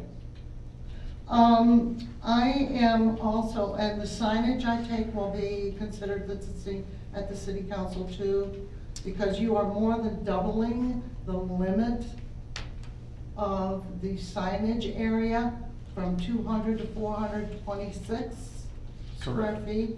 Right, there's 4 variances they're requesting, they'll all be Yes, considered. and my Yep. question is, who sets these limits for starters? And why have a limit if all you're gonna do is exceed it? Well, the sign regulations are in the municipal code, so that's where the regulations are to begin with. And Speedway or any applicant can request whatever they want as far as the variance is concerned. And then there are certain criteria, just like there are tables for what they're being asked for tonight, there are standards for sign variances. And those will be considered by the city council, and those standards will be looked at that time. So just because they ask for it and it is approved tonight, it doesn't mean it's a done deal? The signs are not being considered or voted on tonight. Okay, good, all right. The 25 parking areas, may I ask, Speedway, just what is your cafe going to consist of? According to the paper this morning, it's going to be 4,600 square feet. That's huge. That's bigger than the whole house I used to own. Do you want us to answer these questions, or should we do it in protocol and No, address I them would in try and motion? answer it, so Yeah, I'm not sure what the okay. question is, but if you understand it. 4,600 is actually very small for a C-store. That's a commercial store. It's like a McDonald's, a Burger King. We're seeing stores, C-stores are in 6,000, 8,000. We have one out to bid in Devon, Indiana for 20,000 square feet right now. So 4,600 is actually a small size. Is this a sit-down cafe? It is not a sit-down and service type thing. You can order your sandwich inside the store, and then you can have the option of taking it with you out, or there are some seats in a defined area that you could sit down and eat your sandwich there. The whole thing just seems huge with a need for 25 parking places for what I was told was a convenience store. Sir, can you clarify 4,600 feet is the whole inside? Yeah. 4,000. Because I think 4,600 square feet is the actual. Yeah, it's not just the cafe, it's the whole store. entire building. So like The whole building? Yes, Yeah, ma'am. that's the whole building. Okay, is that why you need 25 parking places? Actually, with the regulations for the zoning. Yes. Yeah. That is why. It is mandated on a Oh, square it foot is? basis. All right. Okay, now, what kind of food? What, sandwiches, hot dogs that roll around on rollers? No, this is actually very nice, very fresh food. You have a chance ordering of paninis, hamburgers, a variety of products that are actually very good in terms of taste. Did you listen to me, Judy? I couldn't hear you on what? I understand what you're saying, but I agree with him. That's gonna be a draw for these kids, there's no question about it. I understand liquor and cigarettes will be sold at this facility. Is there any regulation anywhere in the city that says there has to be a certain distance between the sale of liquor and cigarettes and a school? Right now, cigarettes, no. Alcohol, the city, the municipal code says 100 feet door to the nearest door of the school for educational purposes. Okay, I just had these questions. Sure. That's no problem. All right, this privacy berm, I like the idea. I admire Speedway for wanting to do as much landscaping as possible between the gas station, the fueling station, and us. However, I don't think 5 to 6 feet of a berm on our side is enough to keep these fine people from being able to see your gas station from their front door, much less their second floor. I would suggest a plan for either taller trees or a fence up on top of the berm or something. But I feel like that Speedway, if this does go through, owes us at least a block from their line of sight. Now, I want to get to the 2 driveways on Ringwood Road. Nobody's even mentioned that second driveway right out, right in. That driveway seems completely superfluous to me. It's very close to the big, huge driveway that you want the variance for, and yet it really provides no purpose except for traffic that is coming down Ringwood Road. No, the driveways are very particular in their design. One is intended for the trucks only. This is where the trucks will be exiting, and only trucks will be exiting, and only exiting, not entering. So this is only for trucks exiting. This entrance is for right in for the autos. So there won't be any trucks allowed to go through here. And quite frankly, the geometry wouldn't support. That wouldn't allow it, I understand. And so we have cars coming in here and cars can come out. What we purposely do is we separate, and if you don't mind if I show the audience. What we purposely do is we separate the truck traffic from the auto traffic. So the auto traffic is all contained in here. They enter and exit here. They can enter or exit this point. But other than that, they are not crossing paths. Very conscious effort of doing that. So cars will enter and exit off of 120 as well as Ringwood Road?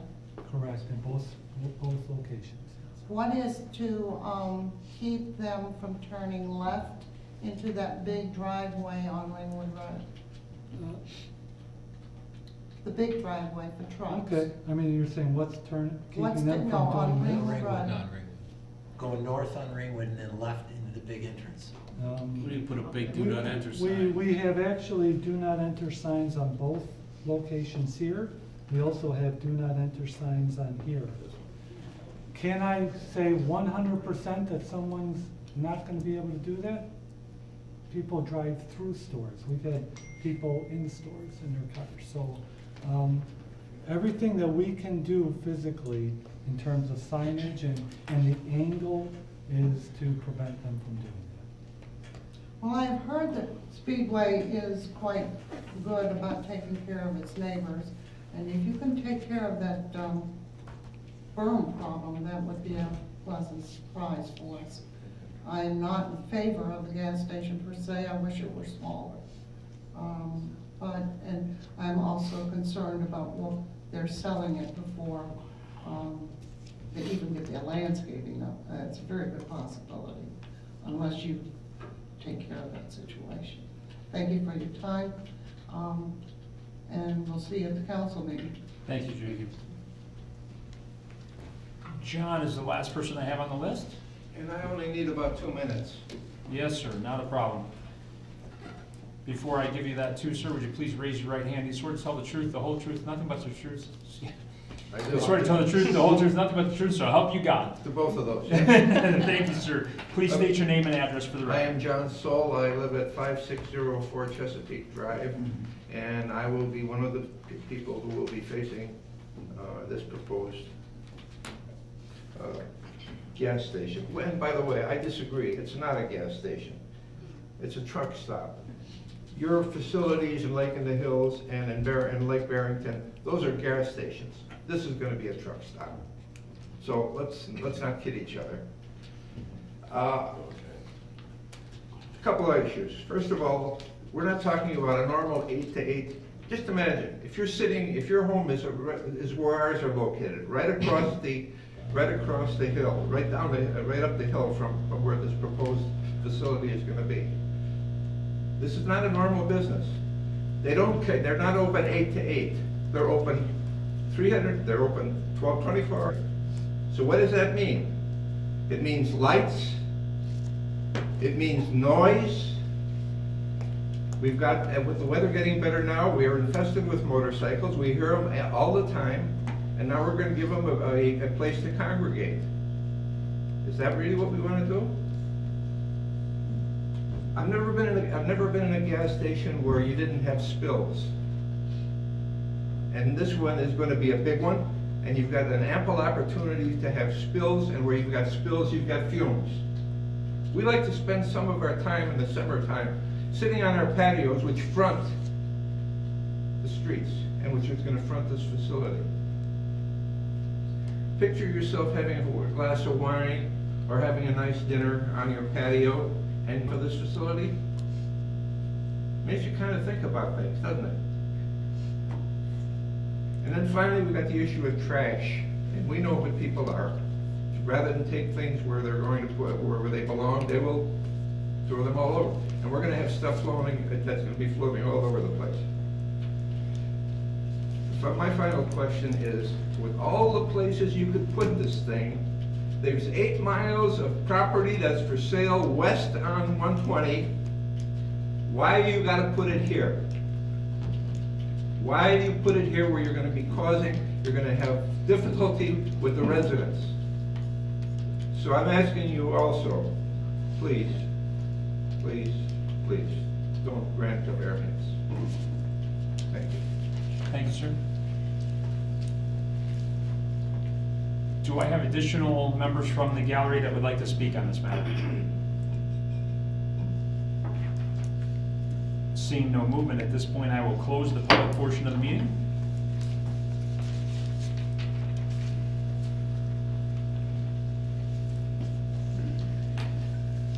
Back to the commissioners for questions or concerns. Commissioner Miller. Actually, I just have a question for Jim and John and Julie, if that's appropriate. Yeah, sure. Okay. Yeah. So since you've seen their presentation this evening and been presented with an oral presentation, does that change any of your concerns with the distances, that the setback of the extra acreage on the north, with the berm, with the preservation, the water retention area? Does any of that change any of your concerns? If I may. Please. What still bothers me greatly is the expanse of vacant land between the end of the gas station and our protective berm, which I agree needs to be higher or increased. And something that could possibly go in there at a later date, which we don't know, and they don't know either. They have no plans to put anything there, but it could happen in the future. And who knows what the next legion of people from Speedway will think about that piece of vacant land in there. They may want to sell it and put McDonald's there or something. I don't know, but I'm still concerned about that, about the possibilities of what could develop there. Sorry. Okay. John, you shook your head that the presentation didn't change any of your concerns? No, it really didn't, because this is our home. This is our place. And we, as Jim said, our quality of life is a major concern to us. And we have no profit motive in this. We have no financial, we do have some financial interest, obviously, and that's the property, that's the value of our property. But what we're looking for is, we would prefer to have somebody come in there that's gonna run a normal business during normal hours. And we don't have to contend with the smells and the noise and all the other nonsense that's gonna go on. Having diesel trucks sitting over there and fueling and having the diesels run continually. And you can have a series of these problems. The 2 facilities that we looked at in Lake in the Hills and also in Barrington have no truck facility. Isn't that interesting? Why is that? And here they want to put it over here. Are we so blessed? Why?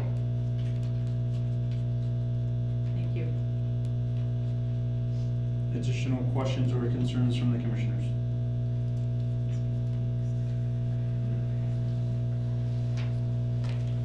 Any ideas, on making the berm?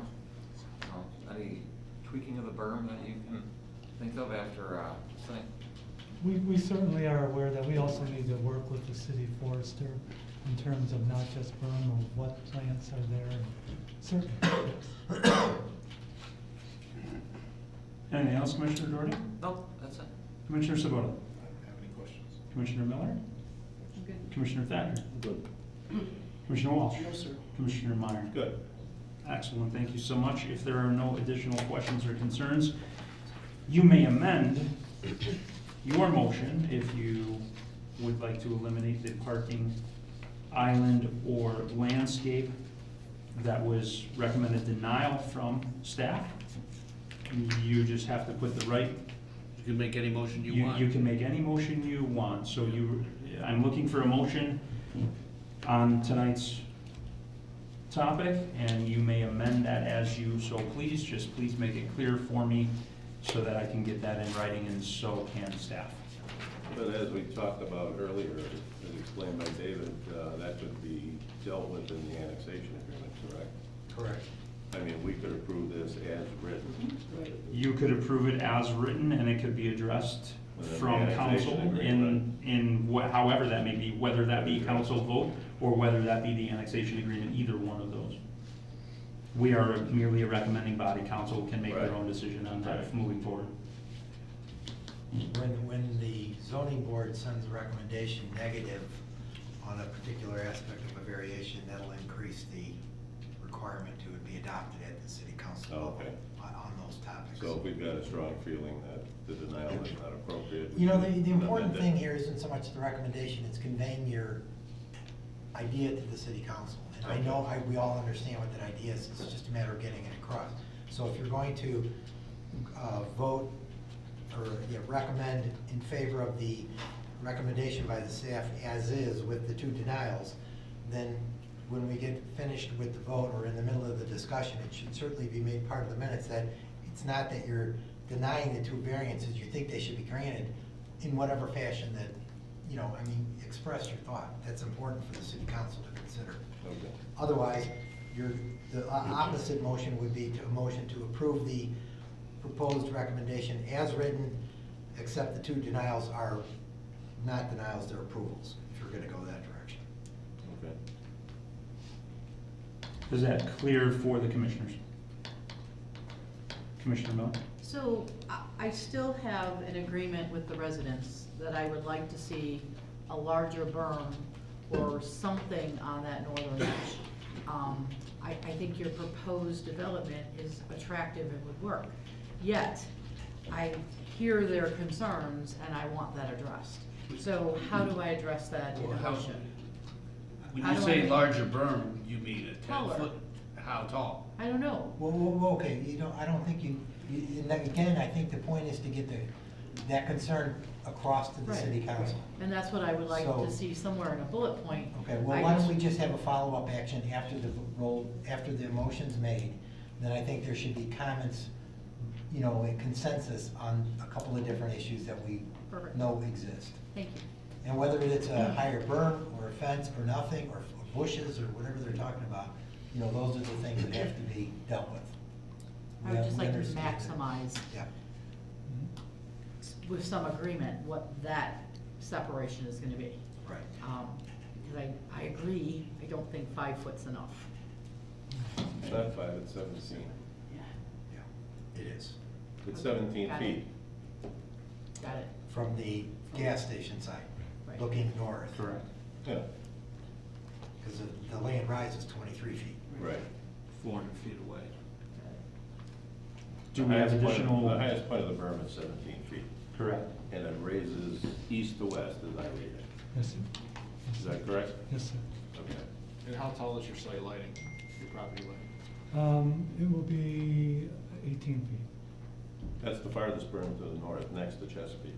There's also by the landscape, by the detention pond, there's landscaping, trees, whatever. So there's actually 2 barriers to lighting or whatever you got. based on what I'd see in the plan, right? Yes. Correct? Okay. So at this time, I'm looking for a motion. I'll try to make one. Commissioner Meyer, Approval of a zoning map amendment to C2 neighborhood commercial upon annexation to the city of McHenry. Staff finds the requirements set forth in table 33 have been met. Approval of the conditional use permit to allow an automobile fueling station is subject to the following conditions. There's 1, 2, 3, 6. 4, 5, 6 bullets, okay? Staff finds the requirements set forth in table 31 have been met. Approval of a variance for a wider driveway width along Ringwood Road for the truck exit, approximately 85 feet from 36 feet. Approval of a variance to eliminate the landscaping requirement around the building foundation. Staff finds. You don't need to do that. I don't have to read that? Okay.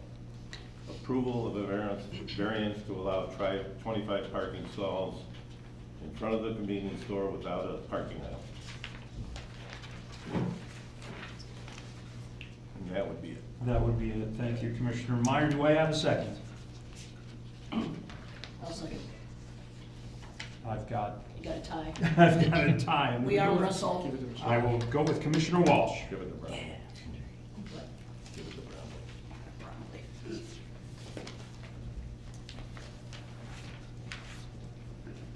At this time, I'd be looking for those additional comments or concerns from commissioners for the record before we make our vote. My only concern or comment would be that when it's heard by city council and in the annexation agreement, we readdress the berming and screening and we maximize that however we can. Thank you, Commissioner Miller. Any other concerns or questions before I call roll? Clerk, please call the roll. Commissioner Walsh? Yes. Commissioner Doherty? Yes. Commissioner Straugh? Yes. Commissioner Miller? Yes, with comments. Commissioner Meyer? Yes. Commissioner Sabota? Yes, and I'd like to second Commissioner Comments. Miller's comment. Commissioner Thacker? Yes, I'd like to mirror Commissioner Miller's comments. Motion carried. Excellent, thank you. At this time, I'd like to close file Z926. Thank you, gentlemen. Thank you. Are they gonna be up here for the next one? Oh, yeah.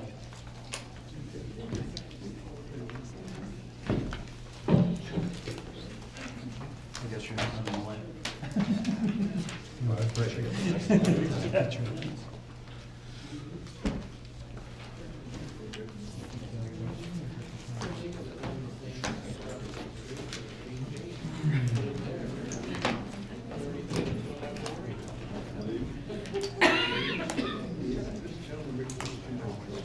At this time, I'd like to open file Z928. Okay.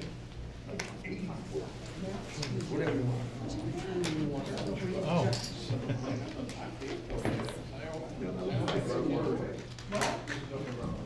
The applicant, Christian Kalashevsky, did I say that correctly, sir? Thank you. 2675 Kratom Avenue, Hoffman Estates, Illinois, 60192, and Speedway LLC, 539 South Main Street, Findlay, Ohio, 45840. Requested action is zoning map amendment from I-1 to industrial to a C5 commercial highway.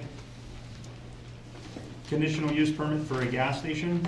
Variance for 2 larger driveway widths along Dayton for a truck entrance and exit. A variance to allow 16 parking stalls in front of the convenience store without a parking lot island, and to have striping instead of parking islands by the tank farms for easier circulation for the fuel tanker.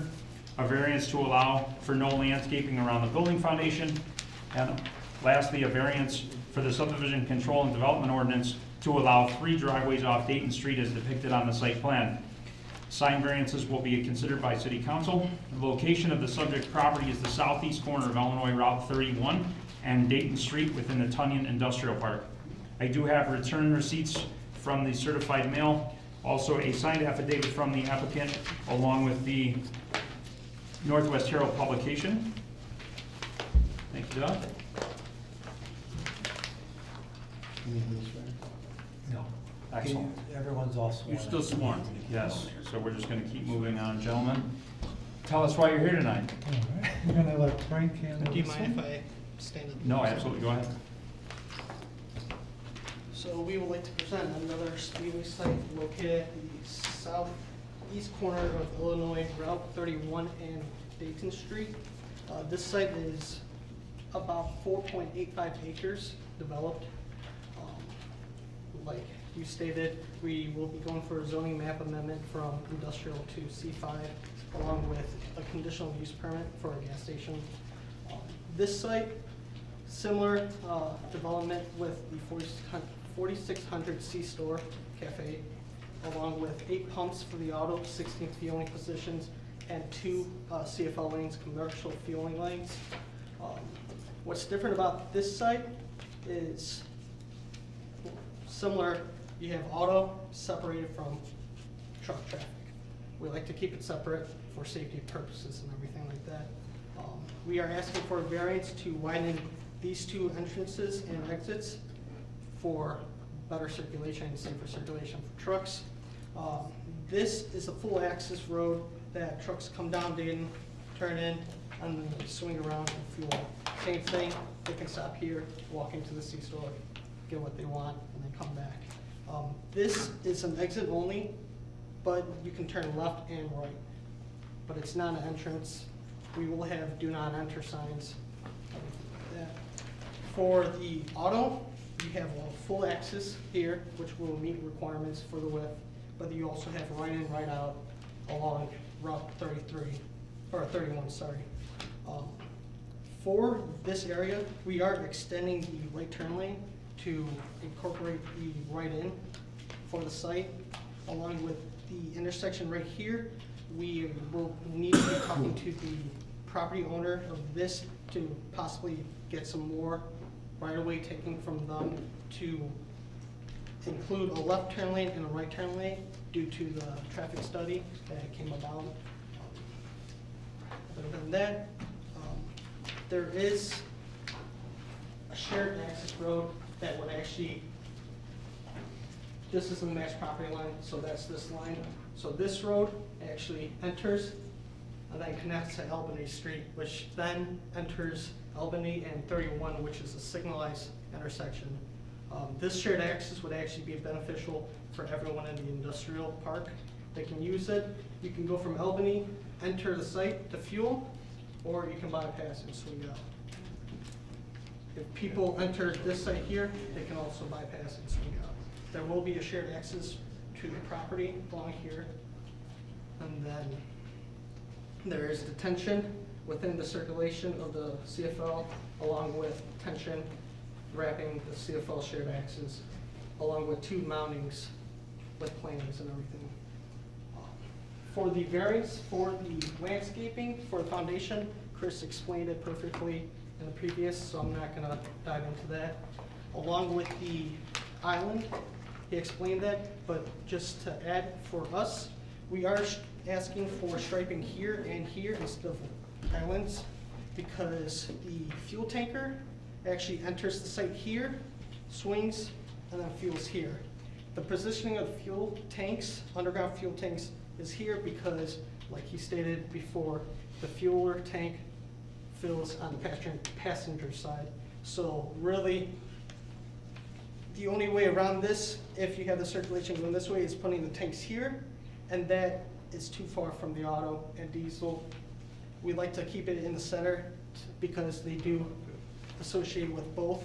There are separate underground tanks per each one, but we like to keep them all isolated together and not separate them.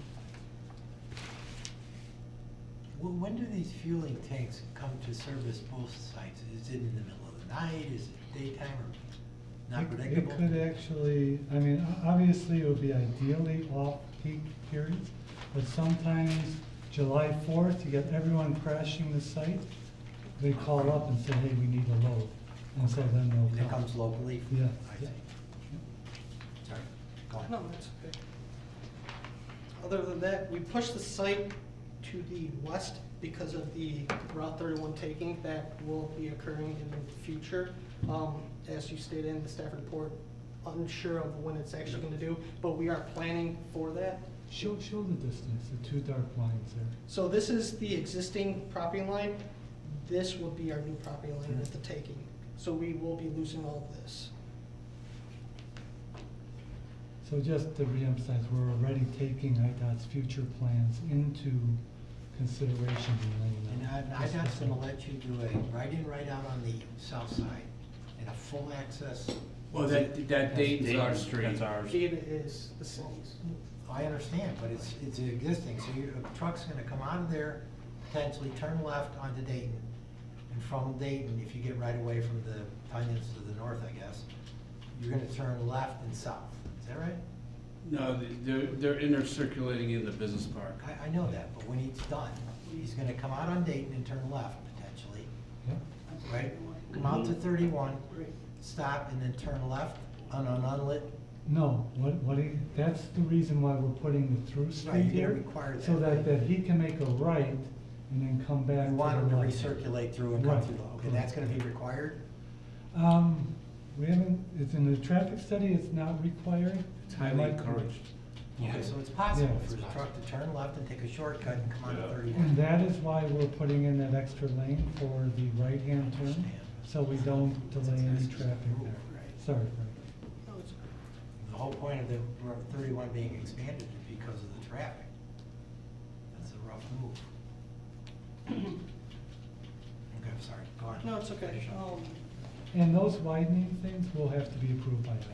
It's on 31, so they're reviewing this all from conceptual phase, and then we'll make final engineering drawings to that. And like I said, the widening of Dayton, we do have to speak with the neighboring property for the taking of that, which I believe we have not stated or communicated with. Is that the yet. same owner as to what you're buying from? It is No. not. No, it's not. We thought it was, it turns out it's not, so we're in the process of contacting them. And then also with the building elevations, it's the same prototype building as the other. Just to re-stress that part, it's really a benefit to the whole development, not just us in terms of the additional right lane, the deceleration lane, but then hugely beneficial is. Oh, absolutely. That's very necessary. And just to clarify for the commissioners what David stated about, the concern about a truck coming out of there and going left, I think ultimately at the end of the day, IDOT has to approve that as well. If they look at that, would you agree, David, that IDOT's gonna look at that study and what their future plan is at that? And they could potentially say no to that left signal. They may say right out as well. No. Dayton's not gonna be signaled, is it? No. It's too close. It's too close. Right. My guess is with the I just think you gotta adjacent. rethink that. I think, I wouldn't wanna do that if I Well, was practically, a driving. truck's probably not even gonna try it. Yeah, Well, I know, but we're. They were smart, they'd take that. Well, it's shot a- overall anyway. Take the access road overall and turn Yeah. right out of the fuel station. Sure. Overall. Yeah. But there's a stop. Yeah. Anything else you'd like to mention? I'm sorry. Bruce, do you Yeah. have anything else? Just, one of the things is we're showing that extra lane because the traffic study recommended. Of course, we're waiting for IDOT's blessing on that. They very well might not say it, and we won't need that. And then we'll definitely have signage for trucks that are southbound on 31, make a right and go from there. And ultimately, at the end of the day, that's gonna be IDOT's decision, so. And again, what I said earlier about the convenience and safety is so true. If Sure. someone feels unsafe or it is inconvenient, it's down to the next station.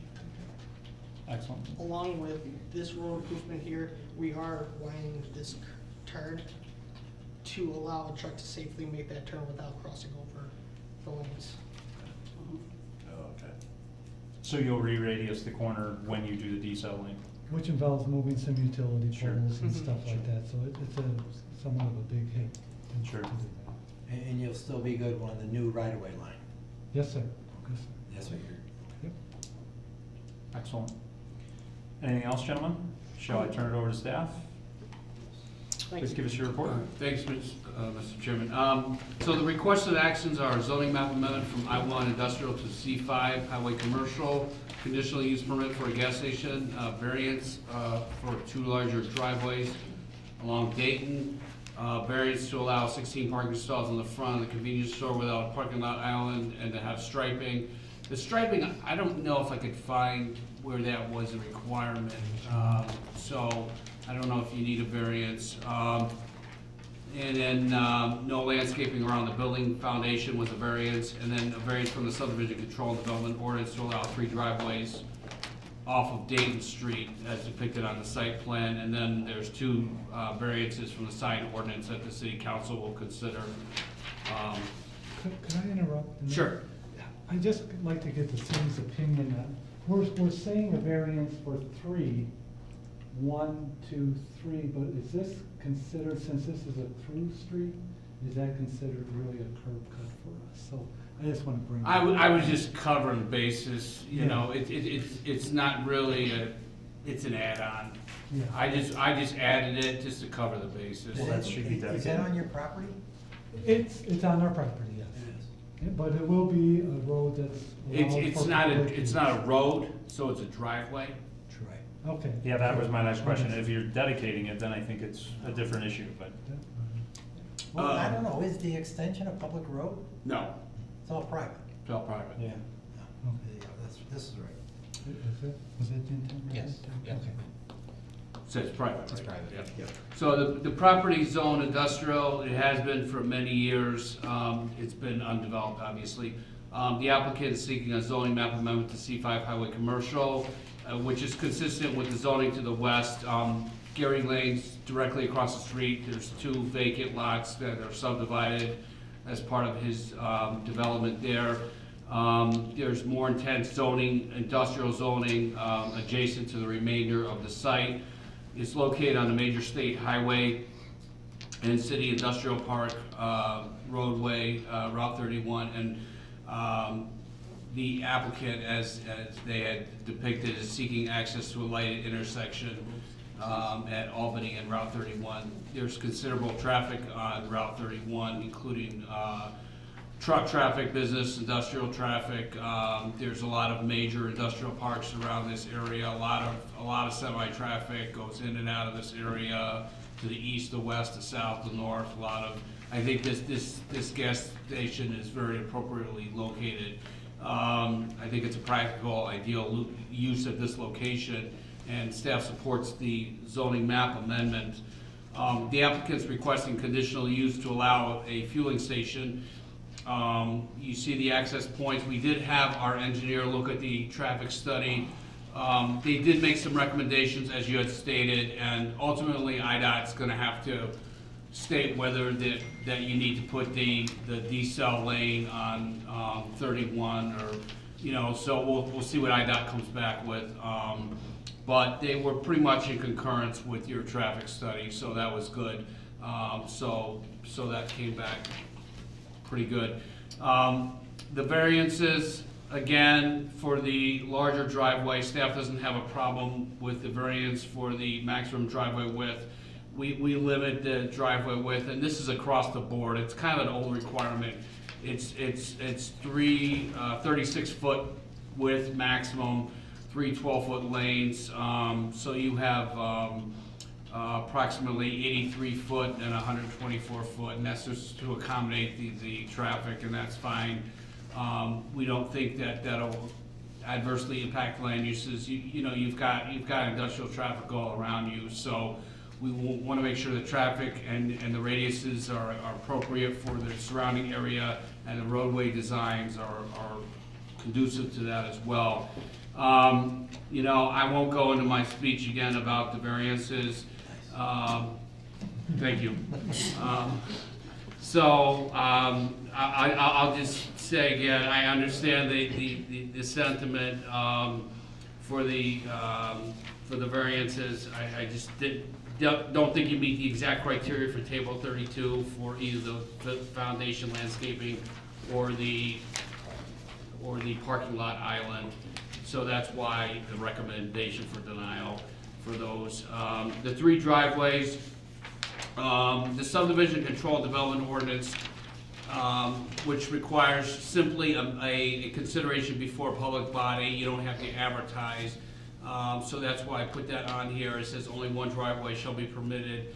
However, you can have two, but you have three, so that's why I put that on here. And I think that you have appropriate justification for the three driveways, considering separating the truck traffic and the pedestrian, or not pedestrian, the vehicular traffic. So staff supports this variance as well. So the recommendation is approval of the zoning map amendment to C5. Staff finds the requirements of table 33 have been met. Approval of the conditional use for the fueling station with the 3 bullet points. And then the requirements of table 31, approval of the variance for the wider driveway width, approval of the variance for the 3 driveways, and then the denial for the 2 variances for the stalls and the foundation landscaping. I don't have a problem with the striping around the CFL or tanks. I really couldn't find where we require that, but I don't really have an issue with that. And that one, it has a driveway width along Ringwood Road. Oh, I'm sorry, did I put Ringwood Road? Yeah. Oh. That's just a typo. Yeah. So. Thank you, Doug. You're welcome. At this time, I'd love to turn it over to the commissioners for comments or concerns. We'll start with Mr. Meyer. Yeah. On your road that's going through to Albany, that goes through all your property?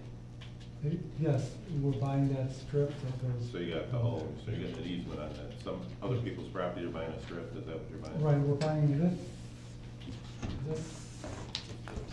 area right here. Okay. Any idea in the future if you dedicate that road?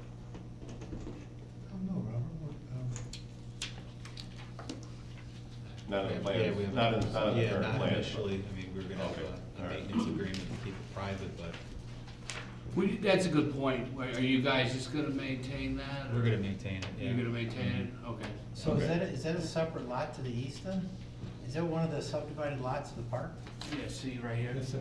This is a lot right here. So they're buying that. And what's happening is the owner of the lot is selling this portion to this gentleman, and this portion to Speed. Yeah, so Tunyon owns all that. So we're losing the usefulness of the southern half of that lot, is that what we're talking about? No, He's only selling. he's selling this part to this because they wanna do a future expansion, so they were Yeah. looking for some land. Yeah, They that's didn't on wanna the buy eastern whole part. thing. That's on the eastern The side. western part's history. The western part will be the road. Okay. Which Got it. is the benefit for the whole park. Yes. And then I believe, I don't know where that line runs in, it's pretty far east. I was gonna say that road expansion in the future and Tunney's building is fairly close then. You know, I'm looking at this and we will for the next meeting, we're gonna draw this complete and basically here's his property. This comes through here and we come down here. Yeah, and it's to that's show where- all. Yeah, that would help. That would help. Tunney's Sorry. building here, Oh, that's no. actually the usefulness is really just. Live and learn. So they're not really. So they're not really. Yeah, they're just cutting off. Yeah. Got it. Sorry. Commissioner Meyer, do you have any additional questions or concerns? No, I finished, much to your happiness. Thank you. Commissioner Walsh, do you have anything? Yeah, I was just wondering what you're gonna serve in your cafe. No, I'm good. Thank you. I'm good. Thank you. Commissioner Thacker? No, I'm good. Commissioner Miller? I'm good. Commissioner Sabota? Good. Commissioner Doherty? Are you gonna build that access road or driveway, whatever, to city specs, or is that in case you do turn it over sometime? I think there'll even be more than city specs in terms of because we're making it for the semi trucks. So we're gonna be, we might even be up to the IDOT specs, depends on. Well, that's just in the cross section, but are you gonna have curb and gutter and everything? Oh, yeah. Yeah, that's what I think. Yeah, he's I'm getting sorry, at. yes. Okay. But in the meantime, you're just gonna maintain it, you're gonna plow it and all that? Yeah. Wonderful. Additional questions, Commissioner Doherty? No, I'm good. Excellent. At this time, I'd like to turn the meeting over to the public portion. No comments? Good. Anyone here in the gallery that would like to speak on this matter, please step to the podium. I work there. Please raise your right hand. You swear to tell the truth, the whole truth, nothing but the truth, so help you God. Yes, I do. Please state your name and address for the record. John Brunner, I work at 4100 Albany Drive. That a proposed roadway that you've got cutting through by your property line, Yes, sir. what are you gonna do with that? Are you gonna fence that off to block it off from yours to our property? I'm sorry, sir, you're talking about right here? Yeah. Are you gonna, what are you gonna put here to isolate us from this road here? With trees, a fence, anything? Because we really don't wanna look at your driveway, I'm just kidding, I'm just saying. Are you gonna put anything here? We weren't planning on it, but, What is your building? We can discuss. Right here. Right, but Right what next is to it? it. Your His building is building right is there. right there. Oh, right here? Yeah. So it wants to say, oh, is this, oh, so this isn't next to our lot, No. this is where you're driving right through Tanya's property, right? Right. Oh, shit, okay, never mind. Thank you, sir. Stay here all night. I didn't see the line there. Where were you for the last day? I didn't know they're tearing it. Never. Anyone else from the gallery that would like to speak on this matter? Excellent. At this time, I'd like to close the public portion of the meeting. Additional questions or concerns from the commissioners? I'd be looking for a motion. Again, feel free to make whatever recommendation you would like to make. I will make that motion that we approve a zoning map amendment to C5 Highway Commercial from I1 Industrial, finding that the requirements of Table 33 have been met. I would approve the conditional use permit to allow an automobile fueling station subject to the conditions noted, finding that Table 31 has been met. I would approve the variance for the wider driveway on Dayton Street for the truck exit approximately 86 feet and 124 feet. I would approve the variance from the subdivision control and development ordinance to allow 3 driveways total from Dayton Street as depicted on the site plan. I would approve the variance to allow the elimination of the landscaping requirement around the building. And I think I would approve the variance to allow 16 parking stalls in the front of the convenience store without a parking lot island, and to have the striping instead of parking on the side by the tank farms for easier circulation. Excellent. Thank you, Commissioner Miller. Do I have a second? Second. Mr. Meyer on a second. Additional questions or concerns from commissioners before we have the clerk call roll? Clerk, please call roll. Commissioner Walsh? Yes. Commissioner Doherty? Yes. Commissioner Strack? Yes. Commissioner Miller? Yes. Commissioner Meyer? Yes. Commissioner Sabota? Yes. Commissioner Thacker? Yes. Excellent. Motion Motion carried. Thank you so much. This time I'd like to close file Z928. Thank you, gentlemen. Appreciate it. Thank you very much for your time. Thank you. Thank you very much. David, meeting's not over yet. At this time, I would like to, before I turn it over to Mr. Martin for his final comments of the evening, I would like to thank Commissioner Meyer for his service on the commission. He has presented his You took my thunder away. letter of resignation tonight for tomorrow, so we will be looking to fill that chair. I will work with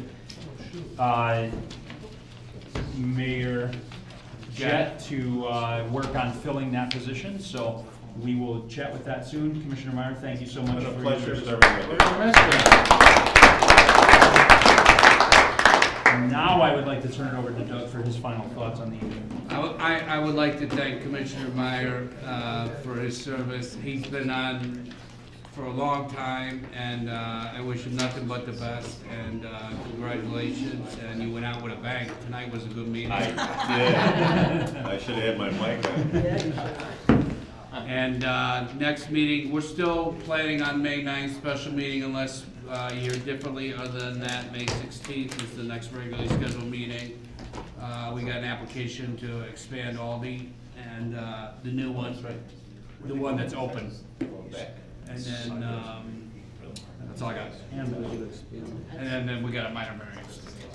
Excellent. Anything else, commissioners, that we need to discuss for this evening? I thank you for my map. Ooh. Oh, that's the new zone, yeah. Very big one. Knowing that in the full-size version. It's your Excellent. going away present. Jim's got two, anybody needs an extra one, so. Excellent. At this time, I would be looking for a motion to adjourn. Oh, so early? Hit it. Meyer, do I I would have a make a second? motion. Doherty. Doherty on a second. Anyone opposed? Thank you. The meeting is adjourned. Thank you. No, I never. Good fun. Thanks, Frank. Appreciate it. Expand a little bit. Thanks, Frank. Nothing against tonight, you're very, I just have to do my job. But I really don't care that they operate. I always waited for somebody to